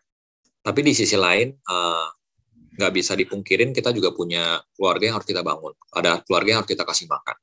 Saya penasaran, apakah teman-teman di sini, Debrina atau Firingga, punya bisnis lain selain yang kalian bicarakan di Zoom ini? Karena ya, seperti tadi saya bilang, kemarin juga saya baru belajar, saya diajarkan untuk membedakan antara sosial dan mencari uang. Which is, itu dua lini yang berbeda. Ketika kalian mau mencari uang, ya mencari uang. Ketika kalian mau sosial gitu. Jadi kita tidak bisa mencampur adukan ini. Nah, saya nggak tahu pendapat kalian tuh seperti apa. Karena ya jujur, di mindset saya sekarang, orang-orang yang menjadi donatur itu, which is adalah orang-orang yang memang sudah finansialnya sudah tercukupi. Jadi mereka akan, contoh ya di Seci gitu ya, mereka bisa setiap hari mau bantu, ya terserah, karena mereka memang sudah secara finansial sudah aman. Nggak mungkin kayak, maaf nih, kayak kita baru selesai lulus kuliah, mau bangun keluarga, yaudah saya mau jadi bakti sosial dulu, ya ada keluarga yang harus dimakan, dan menurut saya itu tidak bijak gitu. Jadi menurut teman-teman gimana? Gitu. Thank you. Kayaknya nih harus coach nih, lebih berpengalaman. Langsung aku nembak. Silakan. Ya, oke, baik. Thank you. Yang pertama adalah Amat itu sekarang menjadi main Joku. Jadi aku udah full time di Amat Indonesia. Dan semua penghasilan dan untuk tim semua operasional tuh dari Amat Indonesia gitu ya. Dan itu kenapa disebut sebagai social enterprise sebenarnya. Karena kalau aku mau tunjukin satu sebenarnya ada materi tapi aku nggak tunjukin karena kayak terlalu detail banget gitu ya. Ini buat ngasih gambaran aja. Jadi sebenarnya ini adalah gradasi pemikiran kita gitu ya. Ada namanya organisasi nirlaba gitu. Ini betul-betul memang dampak banget yang dikejar sama mereka. Sepakat tadi katanya Edwin gitu ya, bahwa ya sosial, iya benar, memang ada yang begitu. Itu namanya adalah organisasi nirlaba. Pure mereka adalah sosial, gitu ya. Kemudian yang kedua adalah organisasi nirlaba yang punya aktivitas untuk memperoleh income. Contohnya apa? Misalkan adalah katakanlah WWF ya. WWF itu dia punya, jadi global itu ada namanya PES. PES itu adalah Payment for Ecosystem Services. Itu metode pembayaran yang memang sudah disahkan secara global untuk mendanai kegiatan-kegiatan seperti WWF, kemudian kegiatan-kegiatan edukasi dan segala macam gitu ya. Jadi di global memang sudah sudah berjalan sejak dahulu gitu ya. Kayak tadi kalau kita ngomongin masalah jejak.in, kemudian kayak mungkin yang kita sering dengar ada namanya WWF gitu ya, dan lain sebagainya gitu ya. Terus punyanya Mbak Veronica Kolondam tuh aku lupa namanya apa ya. Itu salah satu the best social enterprise di Indonesia, bahkan versi Forbes ya. Lupa aku namanya apa ya.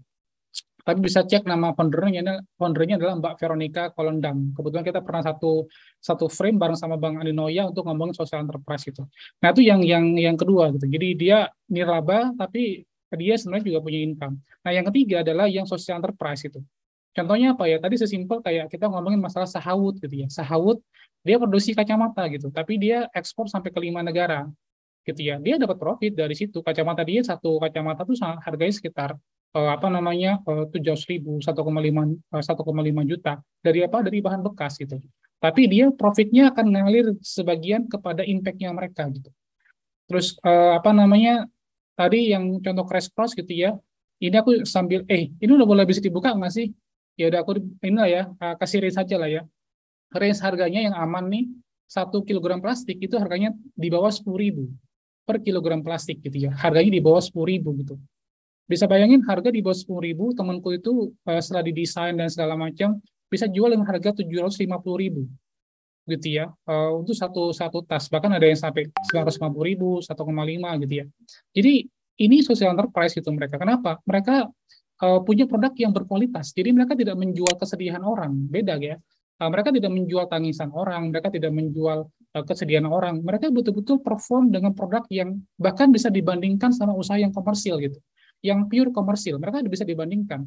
Jual masker sama dengan penjual masker, but mereka punya narasi yang berbeda sama teman-teman yang bisnis murni gitu.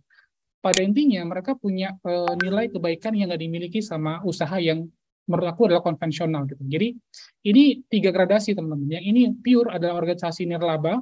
Ini kayak mungkin Karang Taruna gitu ya, tradisional di daerah gitu, misalkan Podarwis misalkan untuk pengembangan. Kalau mereka punya produk, mungkin mereka udah mulai ada income gitu ya. Ini tadi contohnya kayak WWF dan segala macam. Ini social enterprise yang memang dia punya produknya bagus. E-Fishery, kalau mungkin teman-teman mau cek di Google, namanya adalah E-Fishery. Dia adalah teknologi untuk menghemat meningkatkan produktivitas petambak. Yang sebelumnya mereka itu produktivitasnya tuh sangat kurang oke. Ketika ada e-fishery, kita bisa cek di Google, itu mereka juga meningkatkan produktivitas petambak. Yang kedua, ada namanya Aruna. Bisa cek juga di Google, mereka juga social enterprise dan banyak banget di Indonesia. Dan mereka sampai sekarang bertumbuh. Dan foundernya full time di usaha tersebut. Artinya usaha itu bisa menghidupi mereka dan seluruh ekosistem di bawahnya gitu ya. Dan seperti pernah aku share juga tadi, ketika aku pernah ada semacam project untuk ngurusin waste management dengan nominal sekitar hampir 6M gitu. Itu dampaknya besar untuk waste management supaya Bantar Gebang yang kita cintai dan kita sayangi itu nggak penuh gitu ya, gitu. Dan kalau mereka penuh, habis sudah Jakarta akan kehilangan tempat buat buang sampah yang ideal gitu. Karena Bantar Gebang aja tahun 2021 udah diprediksi akan penuh, dan 70% bank sampah nasional itu sudah dalam kondisi penuh. Karena kenapa? Kita nggak pilah sampah dari rumah misalkan. Dan itu butuh solusi gitu. Jadi untuk kita menyelesaikan permasalahan di masyarakat itu biayanya besar banget. Makanya kita mikir kalau kita mau buang sampah di laut, buang sampah di sungai gratis. Tapi if itu udah terbuang ke sungai, ke laut, itu akan punya biaya yang besar. Nah, ya memang dampaknya adalah siapa yang mau mengerjakan, dan itu ada sisi keuntungannya di situ. Kurang lebih gambarnya seperti itu ya. Ini buat membedakan. Yang sebelah kanan ini yang purely ekonomik sudah gitu. Udah mereka fokus kepada bisnis murni gitu ya, tulen. Semoga menjawab. Atau kalau ada tanggapan juga boleh. Bagaimana Ko Edwin? Kira-kira ada pertanyaan lebih lanjut atau gimana? Atau sudah? Oke, tapi ada pertanyaan lanjutan. Jadi kayak, ya ini contoh. Ini nggak tahu, ada satu dari pembahasan kita tuh ada yang menggelitik tadi. Contohnya, kita mengolah dari limbah untuk jadi produk baru gitu ya. Tapi di sisi lain adalah teman-teman itu memang budaya yang sekarang terjadi adalah konsumtif. Contohnya gini, kita sekarang sudah mulai beralih dari plastik ke tote bag gitu-gitu ya. Ternyata setiap jujur kayak tote bag di rumah saya tiba-tiba sekarang jadi banyak banget, which is itu kadang-kadang udah saya kadang saya mau beli Holland gitu ya, disuruh beli kan, atau misalnya kita beli GoFood disuruh beli, padahal saya udah bawa sendiri juga gitu, kadang saya udah nggak usah saya bawa gitu. Nah menurut saya nggak tahu ya, maksudnya di satu sisi tuh kita kayak berusaha memperbaiki, tapi di sisi lain kayak ya penyebab utamanya adalah sebenarnya sifat-sifat konsumtif manusia nggak sih gitu loh. Makanya tadi saya setuju banget sama Debrina yang kita perlu banget start dari edukasi tentang mindset-nya dulu nggak sih, kalau nggak kita kayak berputar-putar di lingkungan yang sama gitu. Bahkan saya pernah dengar plastik itu awalnya ada karena untuk mengurangi penggunaan kayu ya kalau nggak salah ya. Dan sekarang kita berusaha mengurangi plastik kembali ke kayu. Betul. Sorry kertas, tapi ternyata kertasnya itu jadi ya you know lah ya, tote bag everywhere gitu loh. Gitu sih. Itu aja sih mungkin masukan dari saya. Terima kasih teman-teman. Iya, mungkin tanggapan sedikit. Sama juga sebenarnya kita sekarang lagi gembar-gemborin plastik sebagai dampak utama dari climate change gitu ya. Sebenarnya bukan plastik dampak utama climate change itu, tapi aktivitas di lautan yang kita makan ikannya setiap hari gitu misalkan. Itu lebih besar dampaknya dari climate change itu. Tapi kenapa kita nggak bahas hal tersebut gitu ya. Jadi ternyata aktivitas penangkapan ikan di lautan yang dengan skala besar dan itu terjadi masif di hampir semua negara, itu penyebab utama climate change yang cukup signifikan. Selain memang H2 greenhouse gas ya. Ikan di laut tuh lebih besar dampaknya daripada plastik ya untuk merusak ekosistem lautan gitu. But kenapa kita nggak jarang yang teredukasi tentang hal tersebut gitu. Dan kita enjoy juga makan ikan terus gitu ya, sarden misalkan gitu ya. Itu memang kalau kita ngomongin soal mana yang kayak telur sama ayam, mana yang duluan, telur atau ayam misalkan gitu ya. Ya itu akan berputar, sepakat sama itu akan berputar gitu. But kita perlu satu hal nih yang ya udah mereka biarin berputar, tapi kita harus coba masuk gitu ke dalam putaran itu dan do something aja di situ sebenarnya. Lebih ke situ sih sebenarnya. Jadi kita memang tugasnya lebih ke menginisiasi para pemuda supaya mereka nggak bingung, so mereka do something aja based on problem di sekitar mereka gitu. Contoh kayak terakhir misalkan aku support beberapa pengembangan startup gitu ya. Mereka simple, mereka anak-anak hukum dan mereka kolaborasi sama anak-anak IT. Mereka bikin apa? Bikin pelayanan untuk para perempuan yang mendapatkan kekerasan di rumah tangga, nggak berani lapor, nggak punya dana buat ngelapor, dan mereka nggak tahu caranya melapor. Mereka fasilitasi dengan platform tersebut. Dananya dari mana? Dananya dari orang-orang yang mereka mau punya empati ya terhadap hal tersebut gitu. Dan itu bisa dilakukan. Itu inisial startup gitu ya. Dan itu calon munculnya namanya crowdfunding gitu. Dan crowdfunding di Indonesia kan mulai banyak juga ya. Yang mungkin kita pernah jajaki adalah benihbaik.com ya, yang dibuat sama Bang Adinoya gitu. Itu satu benih baik itu karyawannya udah banyak anyway gitu. Dan mereka survive sampai sekarang gitu. Dan memang proyeknya mereka cukup besar-besar juga gitu. Dan mereka ada perputaran di situ gitu. Jadi ya oke, kita melihat banyak banget fenomena di masyarakat ya yang kadang bingung nih gitu, ini sebabnya apa nih, ini apa nih telur sama ayam gitu ya. Terus tadi kayak ada sedotan dikampanyekan tapi penangkapan ikan secara besar-besaran kayaknya nggak pernah masuk dalam list dalam sosmed kita gitu ya. Why gitu, kenapa itu nggak dilakukan? Itu hal yang memang cukup kompleks lah ya di atas. But kita sebagai anak-anak muda sebenarnya ya perlu bikin inisiatif aja gitu buat apa yang kita bisa lakukan dari permasalahan yang ada sekarang gitu. Apakah kita mau ikut muter-muter atau kita mau coba tenangin diri dulu, terus kita coba solving beberapa problem. Mungkin itu sih mungkin kurang lebih ya, menguatkan aja. Thank you. Thank you, Coach Firingga. Thank you, Ko Edwin. Mungkin karena waktunya udah mendekati udah jam 9 malam nih. Nah, kira-kira apakah diizinkan, Coach? Ada satu pertanyaan lagi nih sama Cidebrima. Boleh nggak? Oke, boleh. Cuman aku sambil move ya tadi ya. Aku sambil gerak ya, karena lagi ada meeting lanjutan jam 9 malam. Coba di tempat yang lain. Oke, tapi aku dengerin. Ya. Silakan Ko Chance. Silakan yang raise hand. Silakan boleh open cam atau boleh bersuara. Sorry ini lagi di luar rumah jadi open cam juga nggak terlalu jelas. Paling suara aja sebelum izin dulu. Oke, paling ini sih yang saya ada mau tanyakan. Jadi ini lebih ke apa ya? Mengkonfirmasi lagi sih. Takut mungkin yang saya tangkap itu masih kurang pas gitu ya.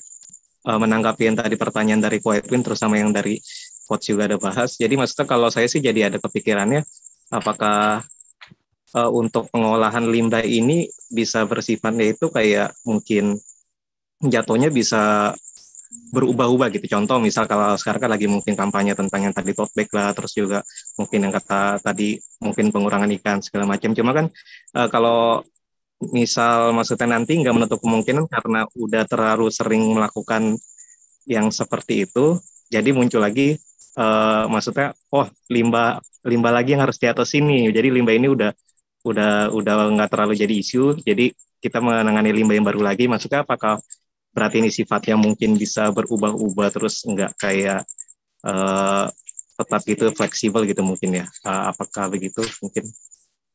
Thank you. Oke, thank you Coach Chance. Mungkin Cidebrina boleh bantu jawab? Oke, boleh. Kebetulan Coach Firingga udah hilang ya? Hadir, cuman Debrina dulu lah jawab. Oke. Kan dibayar Aku dibayar kayak cari sama. teman baking gitu ya dari tadi ya. Oke. Thank you Coach Chance pertanyaannya. Actually kalau dari aku pribadi yang masuk ke dunia pengolahan limbah dan edukasinya, satu limbah aja. Iya, pasti banyak ada. Aku nggak bisa bohong. Setiap harinya, setiap bulannya ada aja limbah baru yang harus diselesaikan dan masalah baru yang harus kita selesaikan karena manusia sangat dinamis ya. Dan itu terus terjadi. Tapi kalau aku pribadi, saat kita udah masuk ke dalam satu bidang, misalkan kalau Debrina ini bidangnya sampah plastik dan budaya yang mulai ditinggalkan gitu misalkan. Nah, itu kita nggak bisa pungkiri ini nggak akan selesai. Mungkin sampai anak kita, sampai cucu kita juga kayaknya itu akan terus sebenarnya ada aja isu itu gitu.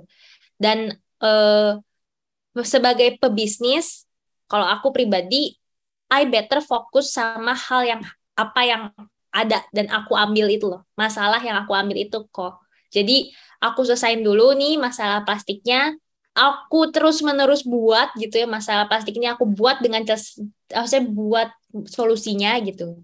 Aku cari tahu solusinya apa aja. Jadi yang dinamis itu adalah lebih ke solusinya, tapi masalah lainnya aku biarkan nanti ada bermunculan lagi para inovator lainnya atau mungkin teman-teman lainnya aku berikan apa ya kayak kebebasan mereka, aku berikan ruang buat mereka selesaikan itu. Makanya kalau misalkan Sustainable Development Goals kan ada 17 ya.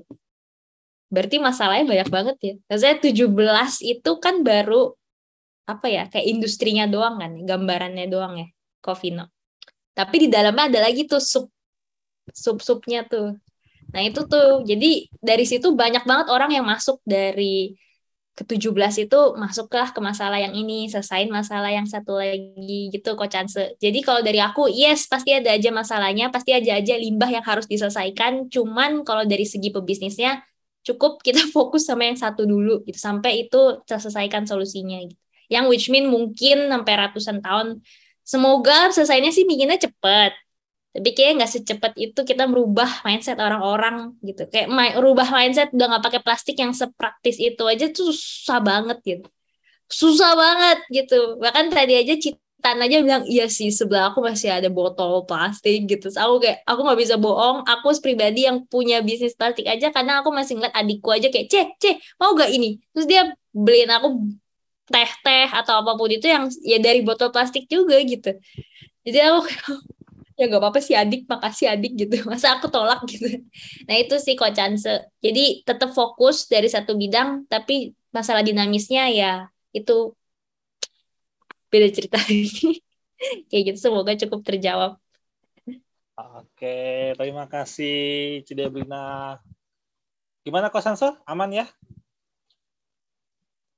Oke, mungkin kita karena udah melewati waktunya 15 menit, kita langsung tutup saja acaranya dengan giveaway. Silakan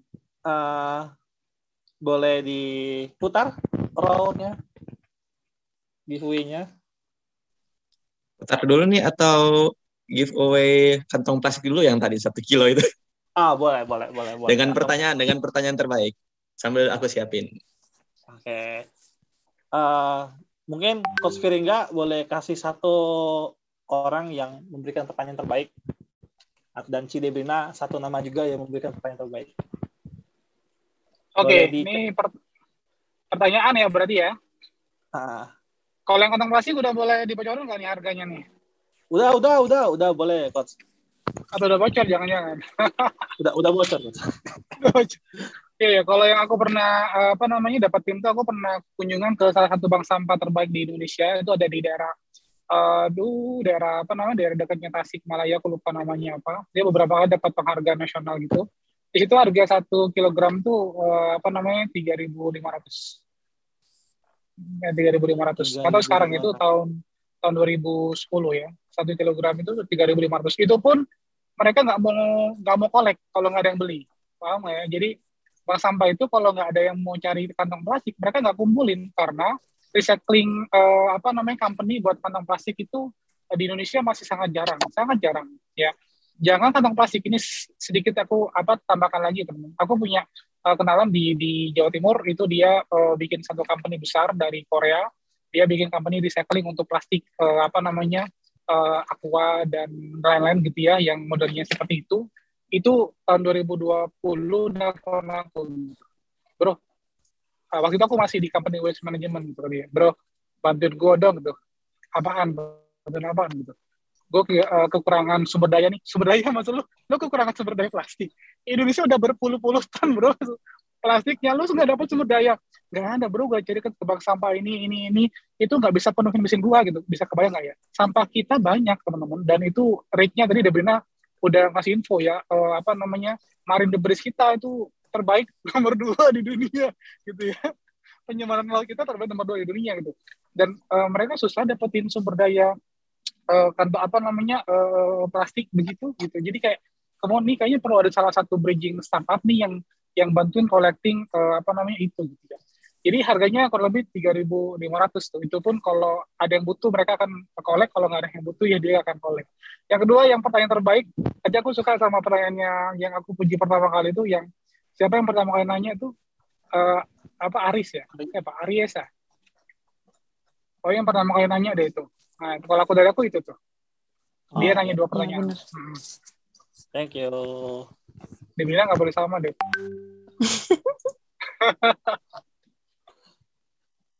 Silakan Cidebrina, langsung Ci. Pilih satu ya. Iya. Aduh, jujur Coach Chance sih. Wih. Dia yang pertama kali jawab benar. Tadi kan Coach Chance sempat jawab 8.000 ya. gitu. Iya. Cuman dia langsung mengganti jawabannya dari jadi 3.500 yang super tepat. Jadi ya Coach Chance. Plus Coach Chance aktif bertanya. Jadi thank you to Coach Chance. Tadi gara-gara Coach Chance juga aku brainstorming gimana ya kalau ada masalah lain, apa gue suruh teman-teman gue selesain. Apa gue buka bisnis lagi gitu. Jadi Coach Chance pemenangnya nih. Oke. Kita udah kumpulkan semua pemenangnya. Selamat kepada Coach Chance dan Ko Aris.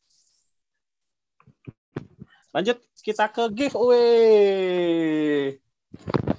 Silakan diputar alatnya. Dibantu dong. Oke. Saya putar ya. Tunggu. Nih.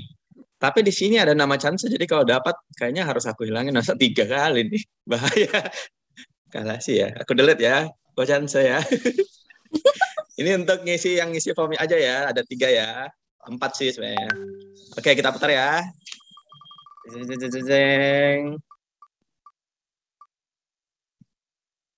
Sip. Hampir. Oh. Congrats. Yendi Wijaja. Ingat kontak DM ya, atau chat di room juga boleh untuk kontaknya, biar kami kirimin hadiahnya. Sip, thank you. Lanjut.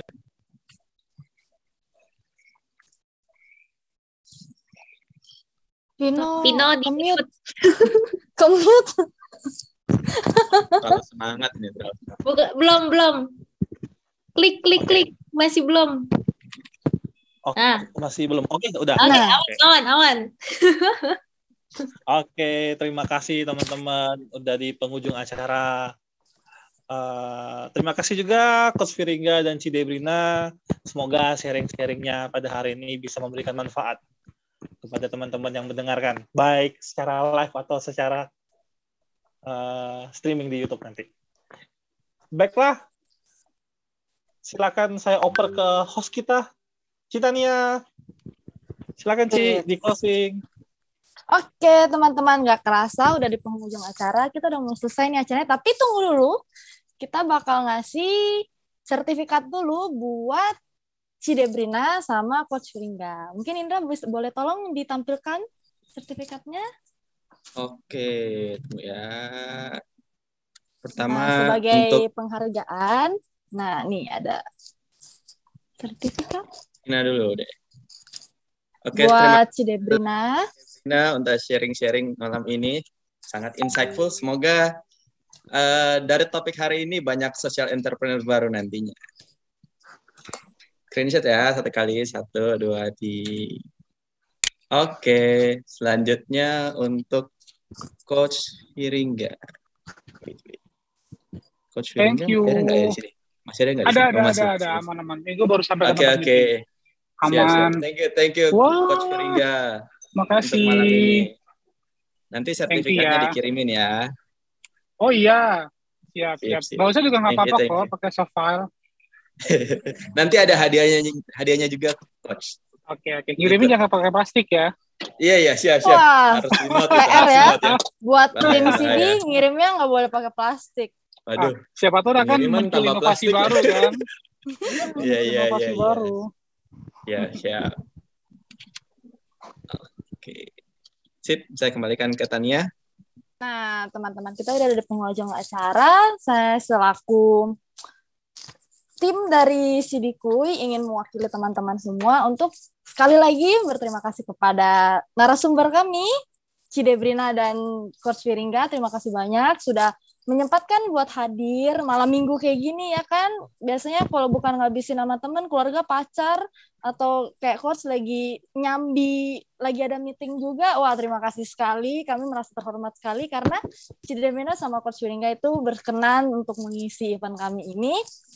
Dan maaf bila ada salah-salah kata dari saya sebagai host ataupun Vino sebagai moderator. Ya, sekali lagi terima kasih ya. Semoga kita bisa ketemu lagi di event-event selanjutnya. Atau mungkin Vino nanti bakal jadi social entrepreneur ke depannya, bisa collab gitu kan. Kita sama CD juga bisa collab gitu kan, asik. Gimana? Oke gak? Ya, nanti kita bicarakan. Siapa tahu Siti bisa jadi inkubator social Nah, entrepreneur. betul. Aduh. Asik Mantap, banget. mantap. Nah, untuk penutup ini ya sekalian saya sebagai host pengen promosi dikit-dikit lah ya. Nih kita ada acara event CD namanya Bedah Buku. Nah, untuk bedah buku ini ya tentu saja seperti namanya kita akan membedah buku. Kita akan membedah buku itu tanggalnya tanggal 23 sampai 30 Agustus dan tanggal 6 September 2022. Itu dari jam 7 malam sampai jam setengah 9 malam. Jangan khawatir teman-teman. Untuk teman-teman yang luar pulau mungkin berpikir kayak, aduh gimana nih saya di luar pulau nanti nggak bisa ikut bedah buku. Tenang, jangan khawatir, jangan risau. Soalnya eventnya via online, itu via Google Meet. Jadi teman-teman itu bisa ikut acara bedah buku ini walaupun dari tempat yang jauh sekalipun. Yang penting ada koneksi internet. Nah, tapi teman-teman, ini perlu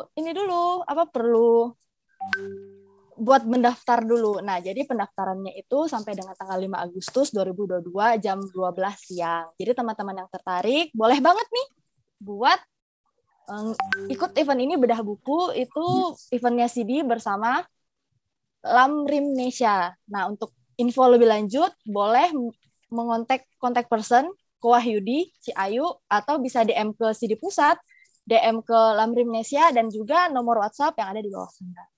Nah, untuk event kali ini gitu dulu teman-teman. Semoga nanti besok-besok kita bisa ketemu di event CD-ku yang berikutnya. Dadah! Terima kasih teman-teman.